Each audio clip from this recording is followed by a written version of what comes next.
أعوذ بالله من الشيطان الرجيم. بسم الله الرحمن الرحيم.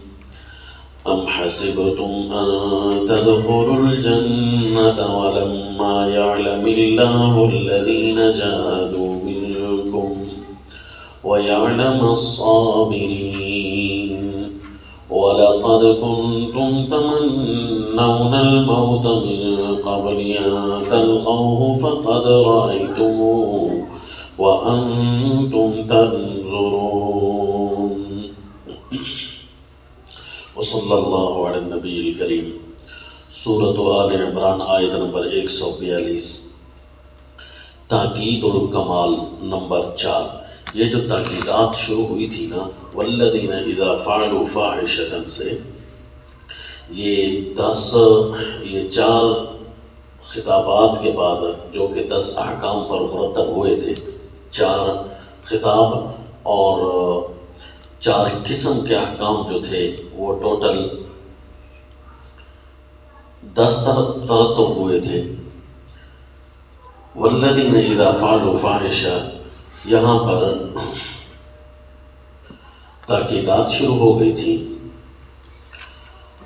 اور یہ ترتب بھی اسی طرح سورۃ البقرہ پر چل رہا ہے. اور یہ بھی آپ کو پتہ ہے نا کہ پچھلے جو قضایا الہیہ گزرے ہیں وہ بھی 14 تھے، تو وہ بھی اسی طرح تاکیدات پر مرتب ہو رہے تھے جی.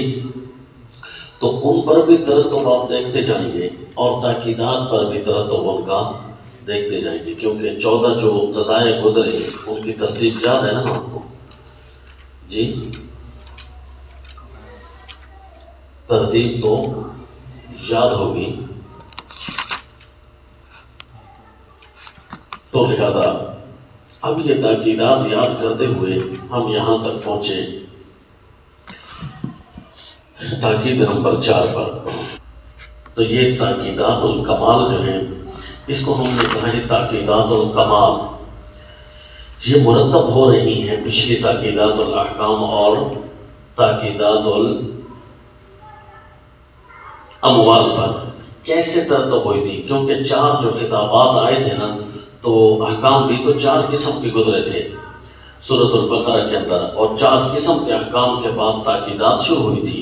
تو وہ تاکیدات الاحکام اور تاکیدات الاموال تھی. یہ تاکیدات کون سی؟ یہ مومنوں کو جو ہو رہی ہیں، اس لیے اس کا نام اگر آپ دیکھیں ساری تاکیدوں کو اللہ کریم وہ تاکیدیں پیش کرتے جا رہے ہیں، فرماتے جا رہے ہیں جس میں مومنوں کی ترقی ہے، مومنوں کا علو ہے. انتم الاعلون جی، واللہ یحب وسنجزی الشاکرین وسیجزی اللہ الشاکرین ویعلم الصابرین ہے جی. اسی طرح واللہ یحب الصابرین، یہ ساری آیتیں، واللہ یحب المحسنین آگے آ رہا ہے، وہو خیر الناصرین واللہ ذو فضل علی المؤمنین. یہ ساری آیتیں ہمیں کیا بتا رہی ہیں جی؟ کہ یہ کوئی کمالات بیان ہو رہے ہیں. تاکیدات الکمال ہم اس کو کہہ رہے ہیں اللہ کریم کے فرمان کی وجہ سے. تو یہ تاکیدات الکمال یہ 4تھی تاکید آ گئی ہے. اور آپ کو بتایا تھا کہ ایک تاکید ہوتی ہے، تاکید کے بعد ایک اثر تاکید ہوتی ہے. ام حسبتم ان تدخلوا الجنہ، یہ تاکید نمبر 4 ہے. اے مومنو، کیا تم کو خیال ہے ان تدخلوا الجنہ کہ ہم داخل ہو جائیں گے جنت کو؟ ولما يعلم الله الذين جاهدوا منكم، اور ابھی تک اللہ نے ظاہر ہی نہیں کیا ان لوگوں کو جو تم میں سے جہاد کرنے والے تھے. جہاد کمال کا جہاد یہ ہے کہ قتال فی سبیل اللہ ہو، اور پھر جہاد اپنے تمام شعبوں کو شامل ہو گیا قتال سے پہلے کو. لہذا شروع سے لے کر آخر تک جہاد اصغر، جہاد اکبر، یہ سارے اس میں شامل ہو گئے.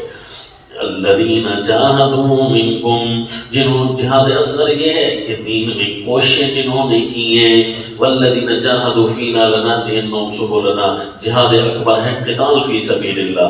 کیا مومنو، تم نے یہ خیال کر لیا کہ جنت میں چلے جائیں گے اور یہ ظاہر ہوئے بغیر کہ تم میں سے مجاہدین کون ہیں، وَيَعْلَمَ الصَّابِرِينَ، اور ابھی تک یہ بھی ظاہر نہ ہوا ہو کہ ہمت والے، ڈٹ جانے والے کون ہیں، ثابت رہ جانے والے کون ہیں۔ یہ تاکید آ گئی۔ مومنوں، یہ تمہارے لیے اللہ کریم کی طرف سے یہ ظہور ضرور آئے گا تاکہ گھٹیا لوگ پیچھے ہٹ جائیں۔ اچھا، یہ تاکیدات کے انداز میں اللہ کریم جواب بھی دیتے جا رہے ہیں نا اس بات کا جو کہ مومنوں کے دل میں یہ تکلیف گزری، خیال گزرا کہ ہمیں کوئی ایک تکلیف پہنچ گئی ہے غزوہ احد کے اندر، تو اللہ کریم ان کو ساتھ ساتھ جواب بھی دیتے جا رہے ہیں، اور غزوہ احد کا واقعہ آگے آ بھی رہا ہے انشاءاللہ۔ تو اس جیسی کوئی تکلیفیں پہنچ گئیں تو پھر اس کا یہ مطلب تو نہیں ہے کہ اللہ تم سے ناراض ہے، بلکہ اللہ تمہارے جہاد کو ظاہر کرتا ہے، اللہ تمہارے مشن کو ڈٹ جانے کو ظاہر کرتا ہے، لہذا تم یہ اپنی کمال کو گرانا نہیں کہ تم پر ذرا سی آزمائش آئے یا کوئی تکلیف آئے یا جہاد کا شعبہ شامل ہو یا مشن پر ڈٹ جانے کا نمبر آئے تو اس وقت تم پیچھے نہ ہٹ جانا بلکہ کمال کو حاصل کرتے رہنا۔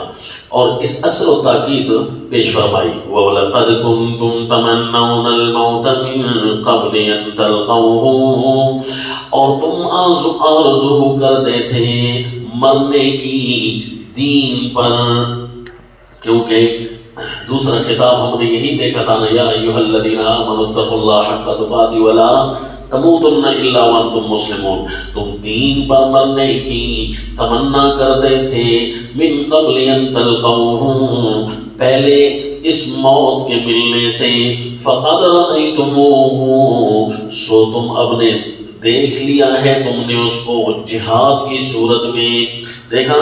جہاد کی صورت پچھلی آیت جس طرح کہہ رہی ہے، پچھلی آیت کو ساتھ ملا کر اگلی آیت کا اثر ہے نا جی، ایک جہاد کی صورت میں اب تمہارے پاس آ چکی ہیں، وَأَنْتُمْ تَنْظُرُونَ، اور تم آنکھوں کے ساتھ دیکھ بھی رہے تھے۔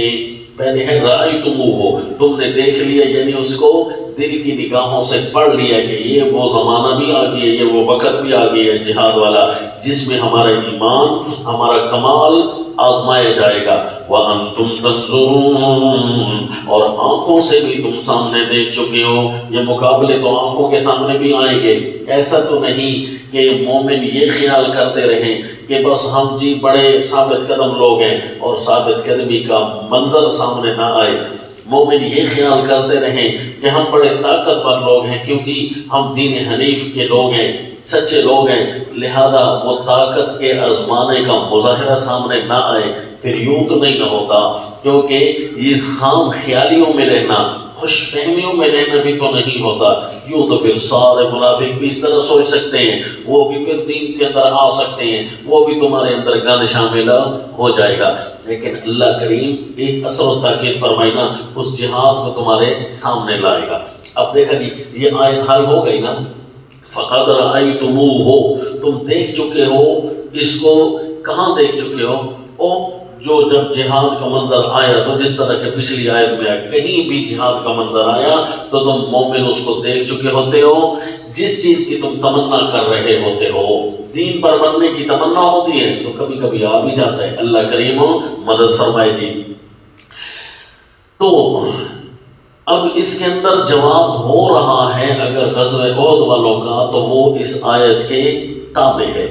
آگے باقاعدہ طور پر اللہ کریم منظر پیش فرمائے کہ میں نے کہا تھا کہ واقعہ جب تک قرآن میں نہ ہو، قرآن کو اس واقعے کے تابع نہیں کرنا۔ واقعات انبیاء کے کئی آئے ہیں، اولیاء کے آئے ہیں، اسی طرح نمونے آپ نے پڑھے ہیں پیچھے محبوب لوگوں کے، وہ بھی تو واقعات تھے۔ آیتوں کا شان نزول وہ خود ہے جو کہ آیتیں بیان کر رہی ہیں، تو پھر وہاں تو اس شان نزول کے تحت رہ کر بیان کرنا ہے، کیونکہ وہ شان نزول اللہ خود بیان فرما رہے ہیں۔ واقعات جتنے بھی اللہ کریم نے قرآن میں فرمائے ہیں، تو یہ ابھی تاکیدات الکمال چل رہی ہیں جی، اور ان تاکیدات الکمال کا ترتب کس چیز پر ہے جی؟ تاکیدات پر ہو رہا ہے نا، وہی جو سورہ البقرہ میں گزری ہے۔ پہلی تاکید کون سی تھی؟ وہاں پہلی تاکید الم تر الی الذین خرجوا من دیارہم، ترتب دیکھتے ہو ذرا، اگرچہ آپ نے خود ترتب کرنا ہے، الم تر الی الذین خرجوا من دیارہم وهم حذر الموت، یہاں پر دیکھو یہ پہلی تاکید، صرف آپ نے یہاں پر تاکیدات نوٹ کر دیا۔ پہلی تاکید کون سی تھی؟ والذین اذا فعلوا فاحشۃ او ظلموا انفسهم ذکروا اللہ فاستغفروا لذنوبهم، کیونکہ وہ اپنے اللہ کے سامنے آ کر کوئی بھی ایسی غلطی نہیں کرتے جو انتہائی کھلا گناہ ہو، کیونکہ موت ان کے سامنے رہتی ہے۔ اور دوسری تاکید کون سی تھی جی؟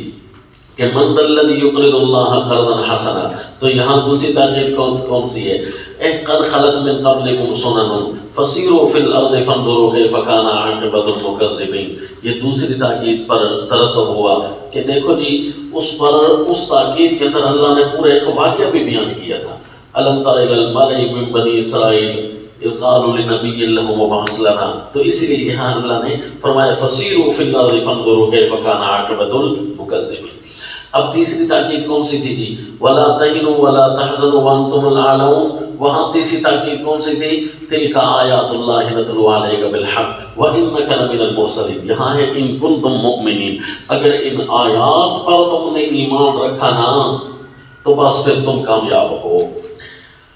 آگے جی ولی ام حسبتم ان تدخلوا الجنہ، یہ چوتھی تاکید ہے تاکید الکمال، اور تاکید الاحکام پر مرتب ہوگی۔ میری طرف توجہ کریں، میں آپ کو ترتب کر کے دے رہا ہوں۔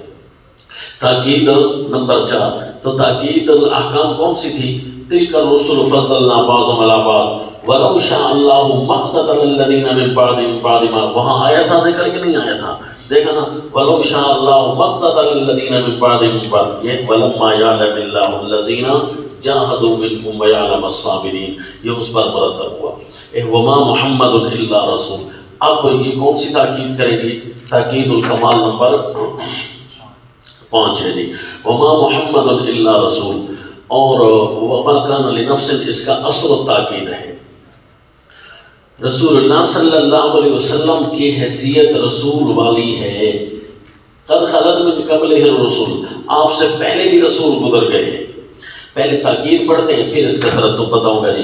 وما محمد الا رسول، اور محمد صلی اللہ علیہ وسلم کی حیثیت بھی تو رسول کی ہے، یعنی اے مومنو جتنا بڑا بھی ایمان حاصل کر لو نا، کم از کم نبی تو نہیں بن سکتے ہو، اور جو نبی ہیں ان کی حیثیت بھی تو الہ والی نہیں ہوتی، ان کی حیثیت بھی تو رسول والی ہوتی ہے۔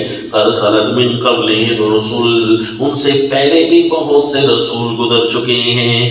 افئن ماتا، خلت فرمایا، ماتا تو نہیں فرمایا، کیونکہ آپ سے پہلے رسول فوت نہیں ہو گئے سارے، بلکہ ایک حضرت عیسیٰ علیہ السلام زندہ بھی ہیں۔ قد خلت من قبلہ الرسل، اچھا جی اگر اس کا معنی ماتت کرتے بھی ہیں نا تو پھر وہ معنی کریں گے جو قرآن کے خلاف نہ ہوتا ہو۔ قرآن میں آگے آ گیا مل مسیح ابن مریم الا رسول قد خلت من قبلہ الرسل، اب ہم نے پوچھنا ہے قرآن سے کہ قد خلت من قبلہ الرسل، آپ سے پہلے رسول فوت ہو چکے سارے یا تھوڑے؟ کیونکہ یہاں تو جمع فرمائی ہے نا، کل اور بعض کا کے اعتبار سے محمل ہے، تو اب محمل قضیے کو کیا کیا جاتا ہے جی؟ اس کا مصور بنایا جاتا ہے، اس کا سور لگایا جاتا ہے تاکہ وہ مقرر ہو جائے، تو یہ محمل قضیہ تھا۔ تو ہم نے قرآن سے پوچھا کیا سارے ان سے پہلے گزر گئے؟ اگر تو قرآن اور کوئی جواب نہ دیتا تو پھر ہم نے اس قضیے کو ڈال دینا تھا کلیہ کے اندر، کہ یہ محمل نہیں ہے بلکہ کلیہ ہے۔ قد خلت من قبلہ الرسل، کیونکہ اس سے پہلے قرآن کی آیتیں بہت ساری گزر چکی ہیں۔ قد خلت من قبلہ الرسل، لیکن قرآن نے ہمیں جواب دیا کہ نہیں، اس سے مراد بعض رسول ہیں۔ کیسے جی؟ مل مسیح ابن مریم الا رسول قد خلت من قبلہ الرسل، ایک ایسے پیغمبر بھی نبی سے پہلے والے اللہ نے قرآن میں بیان کر دیے کہ قرآن میں آیا ہوا ہے کہ حضرت عیسیٰ علیہ السلام سے پہلے والے سارے گزر گئے۔ تو دیکھو جی حضرت عیسیٰ علیہ السلام سے پہلے والے گزر گئے، تو اس کا مطلب یہ ہے کہ حضرت عیسیٰ علیہ السلام ابھی تک اگر گزرے ہیں تو بتاؤ دکھاؤ کہاں گزرے؟ اس کا مطلب ہے قرآن نے بتا دی ان سے پہلے والے گزر گئے، تو پہلے والے فوت ہوئے تو وہ بچ گئے نا جی۔ جب وہ بچ گئے تو اس آیت کے اندر پھر وہ موجود تھے کہ نہیں تھے؟ تو ظاہر ہے اس آیت کو بھی ماننا ہے تو اس آیت کو بھی ماننا ہے۔ قد خلت من قبلہ الرسل، یہاں قضیہ محملہ نے جزیہ بنا دیا کہ یہاں کل مراد نہیں ہے. یہ آپ کو علمی جواب بھی بتا دیا. قد خلت من قبلہ الرسل، آپ سے پہلے رسول گزر گئے. قرآن کے مطابق حضرت عیسیٰ علیہ السلام کے سوا فَإِن مَّاتَ أَوْ قُتِلَ انقلبتم عَلَىٰ أَعْقَابِكُمْ. اب اصل اللہ کریم جو تاکید فرمانا چاہتے ہیں اس کی طرف ہم توجہ کریں نا. اگر اللہ کے نبی محمد رسول اللہ صلی اللہ علیہ وسلم بھی فوت ہو جائیں او قتل یا آپ شہید کر دیے جائیں، یہ اللہ کے نبی آیتیں پڑھ کر سنا رہے ہیں اپنی امت کو. کیوں جی؟ کہ جب نازل ہوئی ہے تو اپنی امت کو پڑھ کر سنائی تھی نا. تو سنائی کیسے دی؟ افَإِن مَّاتَ أَوْ قُتِلَ انقلبتم عَلَىٰ أَعْقَابِكُمْ. کیا اللہ کے نبی بھی فوت ہو جائیں یا شہید کر دیے جائیں، کیا تم اپنے پاؤں پر الٹے پھر جاؤ گے؟ اللہ کے نبی صلی اللہ علیہ وسلم جیسے عظیم الشان ذات جی، جن کو اللہ نے براہ راست رسول بنایا ہے، وہ بھی اگر دنیا سے رخصت ہو جائے تو کیا تم دین کو چھوڑ بیٹھو گے؟ دین تو آیا تھا اللہ کے لیے. دین تو کس کا تھا جی؟ اللہ کا دین تھا. رسول بھی اللہ کے تھے. رسول اللہ کا دین تو نہیں تھا، رسول اللہ کا تو بیان کردہ دین تھا. پھر اللہ کے نبی کو ہمیشہ ہمیشہ رہنے کے لیے نہیں آئے. یہ جب چلے جائیں تو اس کا یہ مطلب تو نہیں ہے کہ دین ختم ہو گیا. دین تو برقرار رہا نا. تو تاکید آ گئی، اے مومنو کمال حاصل کرنے ہیں نا تو اپنے دین کو مضبوطی سے تھامے رکھنا، چاہے موتیں فوتیں ہوتی رہیں، چاہے جہاد جیسی عظیم عبادتیں اور مشقتیں بھی سامنے آتی رہیں، حتیٰ کہ نبیوں کے نبی رسول صلی اللہ علیہ وسلم بھی دنیا سے رخصت ہو جائے نا، پھر بھی دین تو اسی طرح برقرار ہے. اب یہ تاکید سمجھ آ گئی. وَمَن يَنقَلِبْ عَلَىٰ عَقِبَيْهِ، اور جو بھی پھر جائے گا الٹے پاؤں، فَلَن يَضُرَّ اللَّهَ شَيْئًا، تو ہرگز نہیں اس نے کچھ بگاڑا اللہ کا. یہ موتیں فوتیں یہ دنیا کا حصہ ہیں، لہذا تکالیف یہ زمین کا حصہ ہیں، یہ جانچنے کو آزمانے کو آتی رہتی ہیں. لہذا قدر دین کی کرنا وَسَيَجْزِي اللَّهُ الشَّاكِرِينَ. دیکھا کہ اللہ دین کی قدر کرنے والوں کو پسند کرتا ہے. اچھا، اب یہ تاکید ہم پڑھ رہے ہیں وَمَا كَانَ لِنَفْسٍ أَن تَمُوتَ إِلَّا بِإِذْنِ اللَّهِ، یہ اس کا اصل تاکید ہے جی. اب بتاؤ کہ یہ تاکید کا نمبر ہے اگر 5، تو 5ویں تاکید کون سی تھی؟ اللہ لا الہ الا هو الحی القیوم لا تأخذه سنۃ ولا نوم. وہ 12 صفات کمال جو اللہ تعالیٰ کی بیان ہوئی تھی نا، تو اس پر ہے فرمایا کہ اللہ لا الہ الا هو الحی القیوم. سمجھ آ رہی ہے تاکہ کہ زندہ صرف کس کی ذات ہے؟ اللہ کی ذات ہے. اللہ کے علاوہ کس کا درجہ ہے جی؟ اللہ کے بعد یہ نبی کا درجہ ہے انسانوں کے سامنے جی. رسول اللہ صلی اللہ علیہ وسلم سب سے افضل ہیں جی. تو پھر وہ بھی دنیا سے رخصت تو ہو سکتے ہیں. کیسا ترتب ہوا جی اللہ لا الہ الا هو الحی القیوم پر، کہ وہ بھی دنیا سے رخصت ہو سکتے ہیں. لہذا موجود ذات اللہ کی ہے. اس کے فوراً بعد فرمایا تھا لا اکراہ فی الدین. کہا تھا کہ نہیں کہا تھا؟ لا اکراہ فی الدین قد تبین الرشد من الغی، کہ دین بالکل واضح ہے. لہذا دین کی قدر کرنا، بالکل جھوٹ اور سچ واضح ہو چکا ہے، نکھر چکا ہے. لہذا موتیں فوتیں یہ اس کا حصہ ہے. بس یہی وہ چیز تھی جو ابھی تھوڑی دیر پہلے آپ مجھے دیکھ رہے تھے کہ کیوں پریشان بیٹھا ہے جی. یہ وہی چیزیں ہیں جن کو ایک ایک کر کے ساتھ ساتھ لگانا پڑتا ہے. اس لیے حضرت شیخ القرآن مولانا غلام اللہ خان رحمہ اللہ، ان کے آپ دور تفسیر ریکارڈر بھی ملتے ہوں گے، ان کو آپ جب سنیں گے نا تو حضرت شیخ بار بار تاکید فرمائیں گے بھائی چند دلائل یاد کر لینے کا نام خلاصہ نہیں ہے. خلاصہ یہ بھائی 6 دلائل نقلی ہو گئے، 4 دلائل نقلی ہو گئے، یہ وہ بس بات ختم. تو حضرت فرمائیں گے بار بار کہ دیکھو ترتب کرنا، اس کو فٹ کرنا، اس کے مطابق چلنا، مزاج قرآن میں داخل ہونا، یہ ہے اصل. بس یہی وہ کچھ مشکلات تھی. وَمَا كَانَ لِنَفْسٍ أَن تَمُوتَ إِلَّا بِإِذْنِ اللَّهِ كِتَابًا مُّؤَجَّلًا. ہرگز نہیں کسی نفس کہ کوئی اختیار میں ان تموتا کہ وہ خود مر جائے، الا باذن اللہ بغیر حکم اللہ کے کسی نفس کے اختیار میں تو نہیں ہے نا، لہذا جب بھی مرو گے تو اس وقت اللہ کا اختیار چل رہا ہوگا، تو لہذا آزمائش کے ساتھ مر جاؤ گے تب بھی اللہ نے مارا ہے، آزمائش کے بغیر مرو گے تب بھی تو اللہ نے مارا ہے۔ تو یہ موتوں سے کیا ڈر پھر، جب ایکسپائر اللہ نہیں کرنا ہے، یہ حکم اللہ کا ہی چل رہا ہے، لہذا کسی وقت بھی اللہ کا امر نافذ ہو سکتا ہے ہم پر، تو اس سے پہلے ہم اپنے کام تو پورے کر لیں، اس میں تو سستی نہ دکھائیں، اس میں تو کمزوری نہ دکھائیں، مشن پر ڈٹ کر دکھائیں، مرنا تو ویسے ہی ہے تو اللہ کے امر سے۔ کافر کی کیا حیثیت ہے کہ وہ ہمیں مارنا چاہے؟ نہ جی نہ، اللہ ہمیں مار رہا ہے۔ جب یہ ہمیں پھانسی پر لٹکاتے ہیں نا، خوش یہ ہو رہے ہوتے ہیں، لیکن اگر اس وقت ہمیں یہ پھانسی پر نہ بھی لٹکائیں تو مر تو جانا ہے نا، اگر بالفرض مرنا ہے تو۔ اس کی دلیل کیا ہے جی کہ اگر یہ نہ مارتا تو ہم مر جاتے؟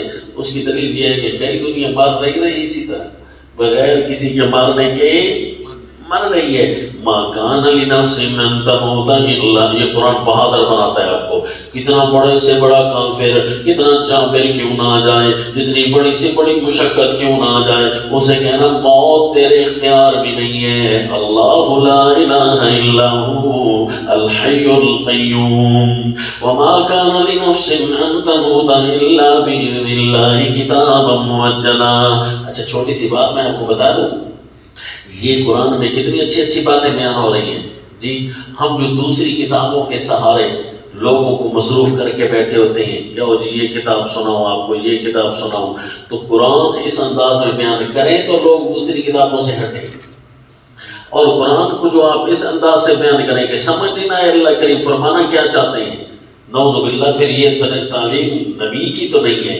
نبی کی تعلیم تو یہ ہے کہ وہ قرآن سکھائے گا، قرآن سکھائے، میرے نبی کا مشن۔ کتنی اچھی باتیں، جو لوگ پیاسے ہیں تو آپ ان کو یہ باتیں بتائیں، لوگوں کو اللہ کریم بہادر بنانا چاہتے ہیں۔ تو یہ درمیان میں بات آ گئی کہ قرآن میں اتنی زیادہ باتیں ہیں، موقع نہ ملے کسی دوسری کتاب کے پڑھنے کا، تو پھر کیوں خواہ آپ کہتے ہیں قرآن میں تو کوئی ایسی درد والی چیز نہیں ہے، یا قرآن میں کوئی ایسی فضیلت والی چیز نہیں ہے، یا قرآن میں کوئی ایسے فضائل نہیں ہے، یا ترغیبات نہیں ہے، یا ابھارنا نہیں ہے، بس اس کے لیے ہمیں دوسری کتابوں کا سہارا لینا پڑتا ہے۔ تو اس کا مطلب ہے بیان کرنے والے اللہ آپ سے پھر پوچھے گا قرآن میں کتنی چیزیں موجود تھیں، محنت کرتے لوگ بیچارے پیاسے ہیں، ان کو بتاؤ جی۔ وَمَا كَانَ لِنَفْسٍ أَن تَمُوتَ إِلَّا بِإِذْنِ اللَّهِ كِتَابًا مُؤَجَّلًا، لکھا ہے مؤجلاً، ایک وقت مقرر، وہ لکھا ہوا ہے ایک وقت مقرر۔ وَمَن يُرِدْ ثَوَابَ الدُّنْيَا نُؤْتِهِ مِنْهَا، جب جو بھی کوئی چاہے گا دنیا کا بدلہ ہم اس کو دے دیتے ہیں، منہا اس میں سے، نہ کہ سارا۔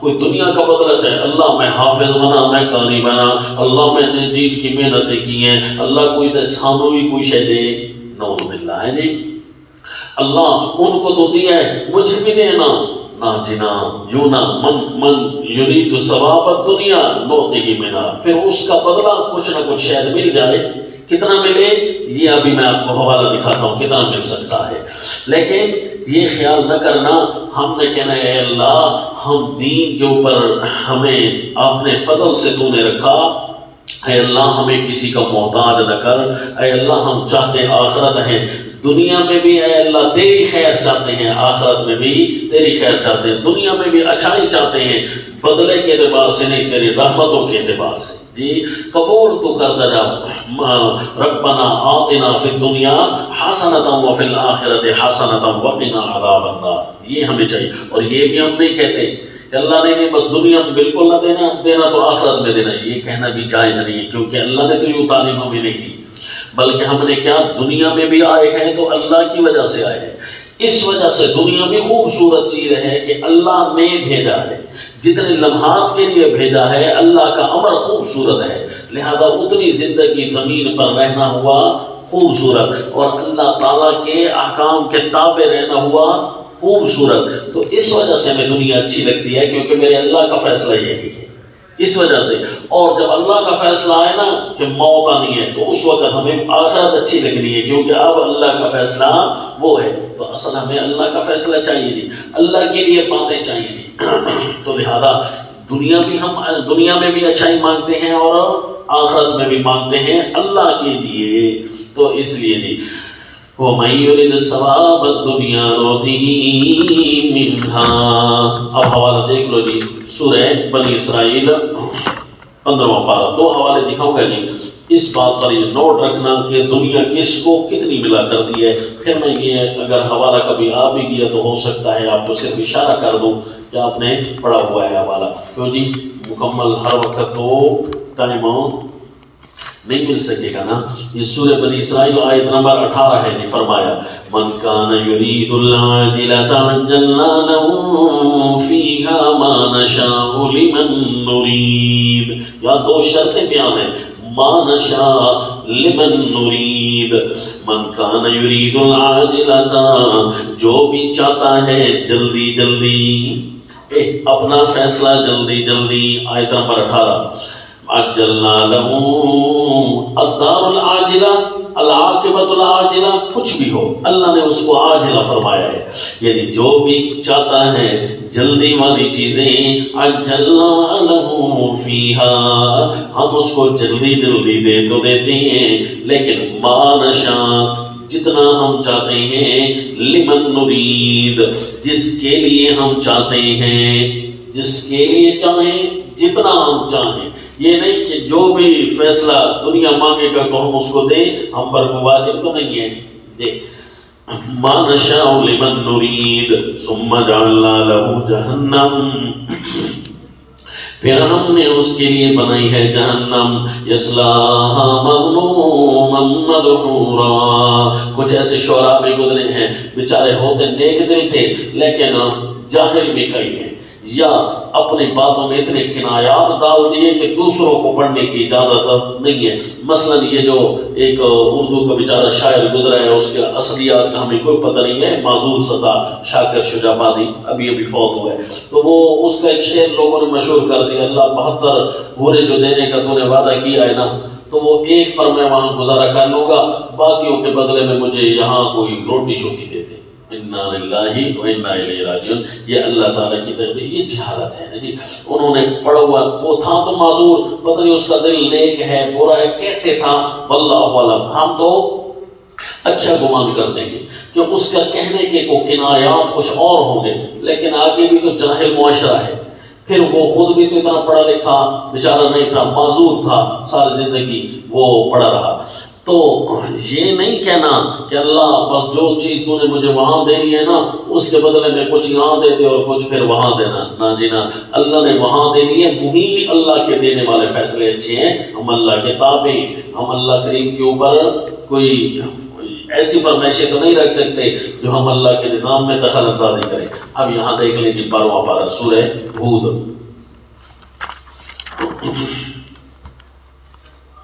یہ سورہ ہود ہے جی، 12واں پارہ ہے، آیت نمبر ہے جی 15 من کان یرید الحیات الدنیا وزینتها نوفی الیہم اعمالهم فیہا وهم فیہا لا یبخسون۔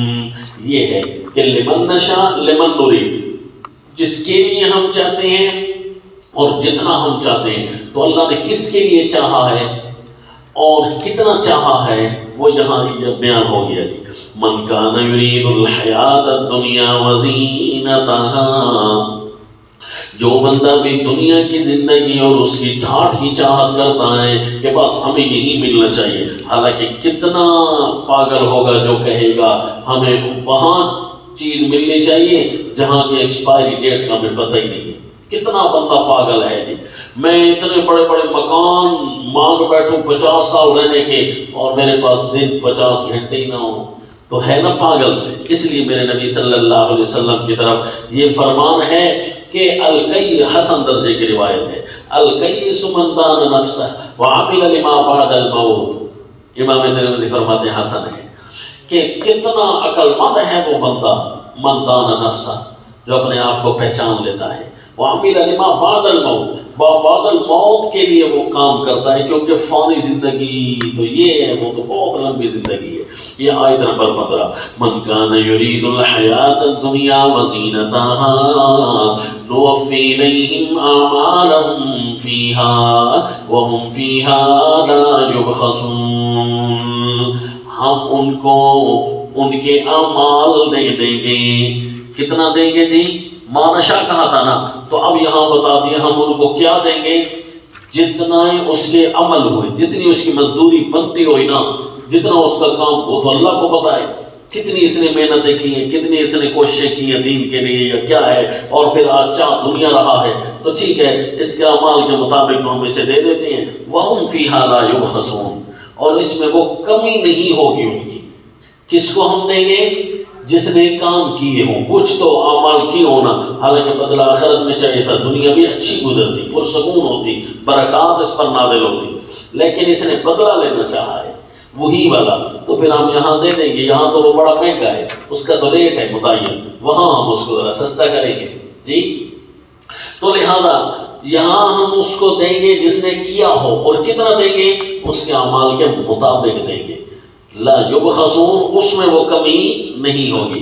لہذا یہ قانون بتا دیا کہ دنیا نہ چاہو، اگر دنیا چاہو گے تو اگر تمہارے اعمال ہوئے تو ملیں گے، اعمال ہی نہ ہوئے تو پھر وہ بھی نہیں ملے گا. چاہنے کا کیا فائدہ؟ لہذا اعمال جتنے کیے نا تم نے، آپ نے اتنی نمازیں پڑھی، اتنے تقریریں کی، اتنے بیان کیے، اتنے مسلمان کیے، یہ وہ بالآخر نعوذ باللہ اپنی قسمت پر اپنے پاؤں پر کلہاڑی مار بیٹھا اور کہا کہ مجھے دے بھی صحیح اللہ ادھر، نعوذ باللہ آزمائشوں سے خلاص نہ ہو سکا. تو کہا نا آزمائشیں آ سکتی ہیں. امام الانبیاء صلی اللہ علیہ وسلم جیسی شخصیت بھی دنیا سے رخصت ہو سکتی ہے، اتنی بڑی آزمائش بھی آ سکتی ہے. تو پھر آزمائشیں جب آئیں تو کہ نہیں اب تو مجھے دنیا چاہیے، اللہ ہمیں ثابت قدم رکھے. نہ اس وقت دنیا نہیں مانگنا، ورنہ پھر اعمال کے مطابق ملے گی، اس میں تو کمی نہیں ہوگی، پھر ہر چاہت نہیں ملے گی، یہ خیال کرنا، ملے گا اعمال کے مطابق. اور من کان یرید ومن یرید ثواب الآخرہ، اور جو بندہ آخرت کا ثواب، آخرت کے بدلے کا ارادہ کرے، نوتی منہا، ہم اسے دے دیں گے اسی میں سے. کہاں دیں گے جی؟ پیچھے تو موضوع نظر آ گیا تھا، من یرید ثواب الدنیا نوتیہ منہا، یہ تو بات دنیا کی ہو رہی ہے.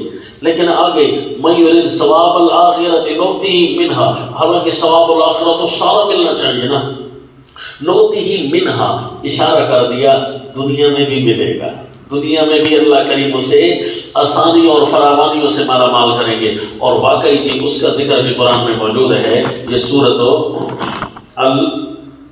الاعراف نامہ 12، یہ بھی دیکھ لیں.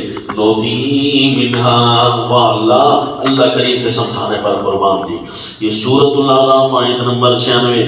وَلَوْ أَنَّ أَهْلَ الْقُرَىٰ، آپ نے قرآن پڑھا، کہو الحمدللہ. ہے جی اب آپ کو بھوک ستا رہی ہے؟ کس کس کو ستا رہی ہے؟ میرے خیال میں قرآن پڑھنے والوں کو ستاتی تو نہیں ہے. ابھی تو بھوک لگے گی، جب لگے گی دیکھا جی تو دن کا آدھا حصہ گزر چکا ہے، روزے میں ہیں آپ، پڑھ رہے ہیں، لیکن اللہ کھلاتا بھی ہے. دین کی وجہ سے بھی اللہ بہت کچھ کھلائے گا. اللہ تعالی ہمیں اس نمک حلالی کی توفیق نصیب فرمائے. ہاں جی. وَلَوْ أَنَّ أَهْلَ الْقُرَىٰ آمَنُوا، آیت نمبر 96 سورہ الاعراف. وَلَوْ أَنَّ أَهْلَ الْقُرَىٰ، اگر یہ بستیوں والے ایمان لے آتے واتقوا، اور نافرمانیوں سے بچتے، لَفَتَحْنَا عَلَيْهِمْ بَرَكَاتٍ مِّنَ السَّمَاءِ، نیکیاں کرنے کی بات نہیں ہے، گناہوں سے بچنے کی بات ہے. نیکیاں کریں گے تو پھر پتہ نہیں کیا ملے گا، پھر تو کمال ہی کمال ہے جی. لَفَتَحْنَا عَلَيْهِمْ بَرَكَاتٍ، ایمان کے بعد صرف گناہوں سے بچ کر دکھاؤ. لَفَتَحْنَا عَلَيْهِمْ بَرَكَاتٍ مِّنَ السَّمَاءِ وَالْأَرْضِ، آسمان سے بھی ہم نعمتوں کے انبار لگا دیں گے، زمین سے بھی برکتوں کے انبار لگا دیں گے. یہ اللہ کریم نے فرمایا ہے. نوتی منہا، اب سمجھ آ گئی کہ آخرت کا جو ارادہ کرے نا اس میں سے کچھ مل جاتا ہے، کام دنیا میں بھی اور زیادہ مل جائے گا آخرت میں بھی. یہ دیکھو جی سورت کا نام ہے سورہ شورا. 25ویں پارہ میں بھی دیکھ لو، من کان یرید حرث الآخرۃ نزد له فی حرثہ. یہ سورۃ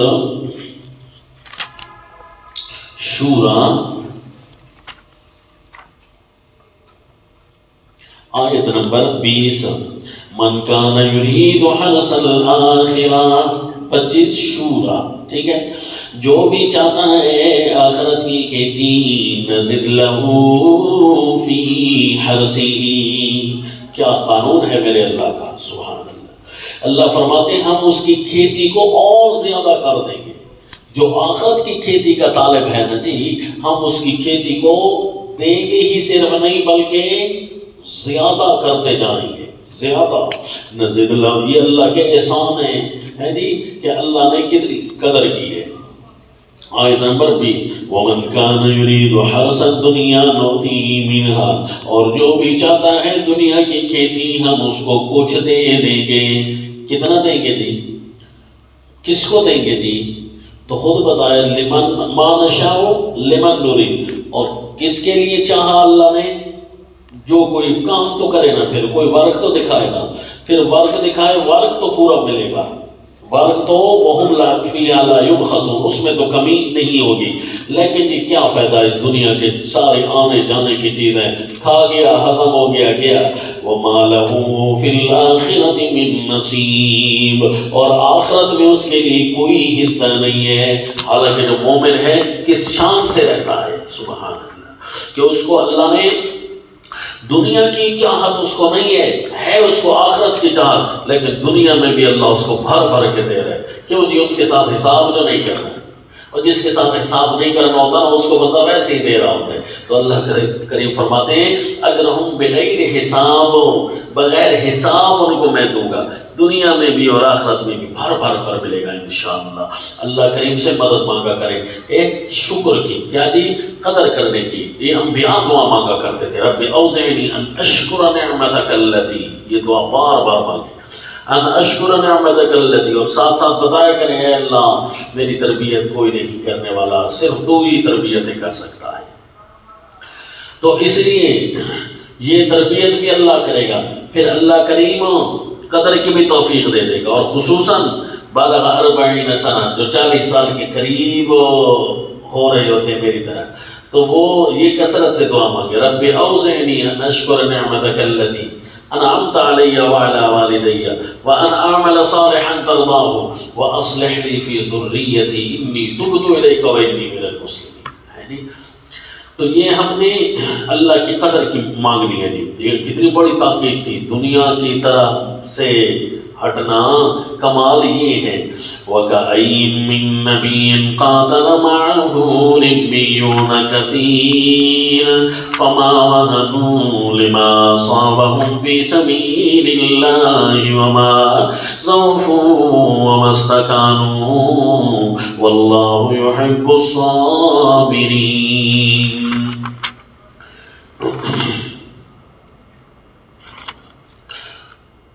وَكَأَيٍّ مِّن نَّبِيٍّ قَاتَلَ مَعَهُ، یہ تاکید نمبر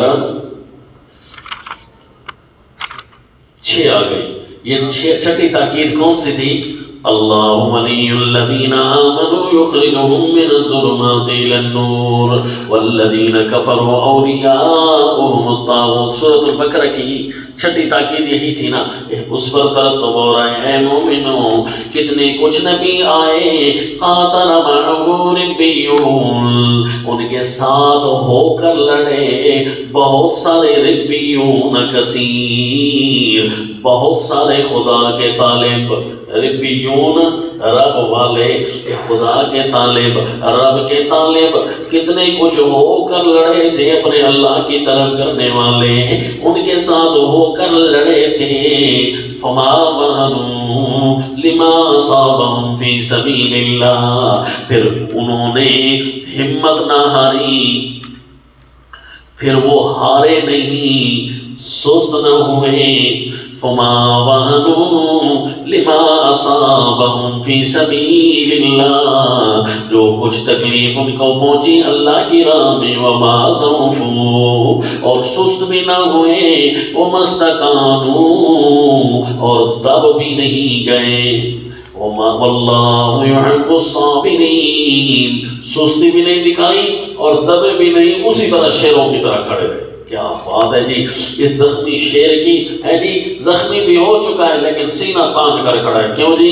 کہ دین جسم اللہ کا ہے، دیا ہوا اللہ کا ہے، دین پر قربان نہیں کروں گا تو اور کہاں پر؟ یہ تو آنے جانے کی چیز ہے۔ بیمار ہو جاتا تب بھی تو یہ جسم زخمی ہو جاتا۔ وما ضعفوا وما استکانوا واللہ یحب الصابرین، اب یوں ڈٹ جانے والوں کے ساتھ اللہ بھی محبتیں کرتا ہے۔ واہ جی واہ، اللہ کی محبتیں ان کے ذہن نشین ہے نا، پھر دنیا کا کوئی درد انہیں ستا نہیں رہا۔ وما کان قولهم، اثر التاکید، وما کان قولهم الا ان قالوا ربنا اغفر لنا ذنوبنا واسرافنا فی امرنا وثبت اقدامنا، ان کی بات صرف یہی رہتی تھی۔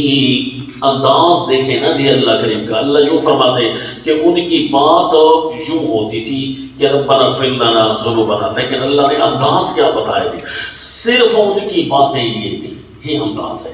یعنی اللہ کریم نے ان کی ثابت قدمی کا اعلیٰ منظر پیش فرمایا۔ الا ان قالوا، تھکے ہوئے ہیں، مارے ہوئے ہیں، پسے ہوئے ہیں، زخمی بدن لے کر کھڑے ہوئے ہیں، لیکن دین پر فرق نہیں آ رہا۔ میرے نبی صلی اللہ علیہ وسلم نے بھی ارشاد فرمایا، ایک صحابی جب تشریف لائے تسلی دینے کے انداز میں، زخمی جسم تھا، جی مکہ کی سرزمین پر ابھی رہتے تھے، ہے جی ہجرت نہیں ہوئی تھی، اس سے قبل تو روزانہ مارے کھانے والے موجود ہوتے تھے، بس مار دینے والے دندناتے پھر رہے تھے۔ نبی صلی اللہ علیہ وسلم کعبہ کی دیوار کے ساتھ ٹیک لگا کر بیٹھے ہوئے تھے، صحابی تشریف لائے اور اپنے جسم سے کپڑا ہٹایا، لیکن ابھی یہ دیکھیں مجھے اتنا مارا ہے انہوں نے۔ تو رسول اللہ صلی اللہ علیہ وسلم کا چہرہ مبارک سرخ ہو گیا، ہے جی شدت غم کی وجہ سے بھی ہوتا ہے اور غصہ بھی کافروں پر زیادہ تھا۔ بیٹھ گئے اور اپنے ساتھی کو تسلی دینے کے انداز میں، پہلے حدیث میں تک ٹیک لگا کر بیٹھے ہوئے تھے اور پھر اٹھ کر بیٹھ گئے، چہرہ مبارک سرخ ہو گیا اور اپنے ساتھی کو فرمانے لگے، تم سے جو پہلے لوگ ہوتے تھے نا، من کان قبلکم یؤخذ الرجل فیحفر له فی الارض، اسے زمین پر دھسا کر نا اس کے سر کو باہر نکال دیا جاتا تھا، ثم یؤتی بالمنشار، پھر آلہ اس کے سر پر رکھ کر کہا کہتے تھے پکا رہتا ہے کہ نہیں رہتا؟ تو انہوں نے تو دین کو پکا رکھا تھا اپنے لیے، تو ابھی ہماری وہ نوبت تو نہیں آئی نا۔ تو یہ تسلی دینے کا انداز تھا رسول اللہ صلی اللہ علیہ وسلم کا۔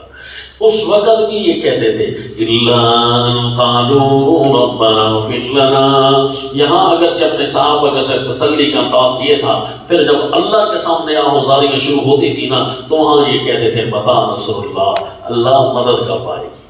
ربنا اغفر لنا ذنوبنا، اے اللہ ہم نے اپنے جان کے نذرانے پیش کر دیے ہیں، اے اللہ اپنے مال سارے ہمارے اٹھوا دیے گئے ہیں، اے اللہ ہمارے گناہ معاف کر دے، ہم نے جتنی توہین کی ہے، جتنی جہالت کی زندگی گزاری ہے، جتنے ہم نے نافرمانیاں کی ہیں، جتنا ہم حقوق عبادت پورا نہیں کر سکے، سانس لیتے روزانہ ہے قیمت ہم ادا نہیں کر سکے، اے اللہ اتنی قدر نہیں کر سکے، اے اللہ ہمارے گناہ معاف کر دے۔ ربنا اغفر لنا ذنوبنا، میں نے اپنے ساتھی کو یہ دعا یاد کروائی ہوئی ہے، دعائے مجاہدین کے طور پر جی، تو اس لیے جو مجاہد ہوتا ہے نا وہ یہ دعا مانگتا ہے، ربنا اغفر لنا ذنوبنا، اے اللہ ہمارے گناہ معاف کر دے، واسرافنا، مجاہد وہ ہوتا ہے جو گناہوں سے معافی منگوا رہا ہوتا ہے، وہ مجاہد تو نہیں ہوتا جو گناہ کرے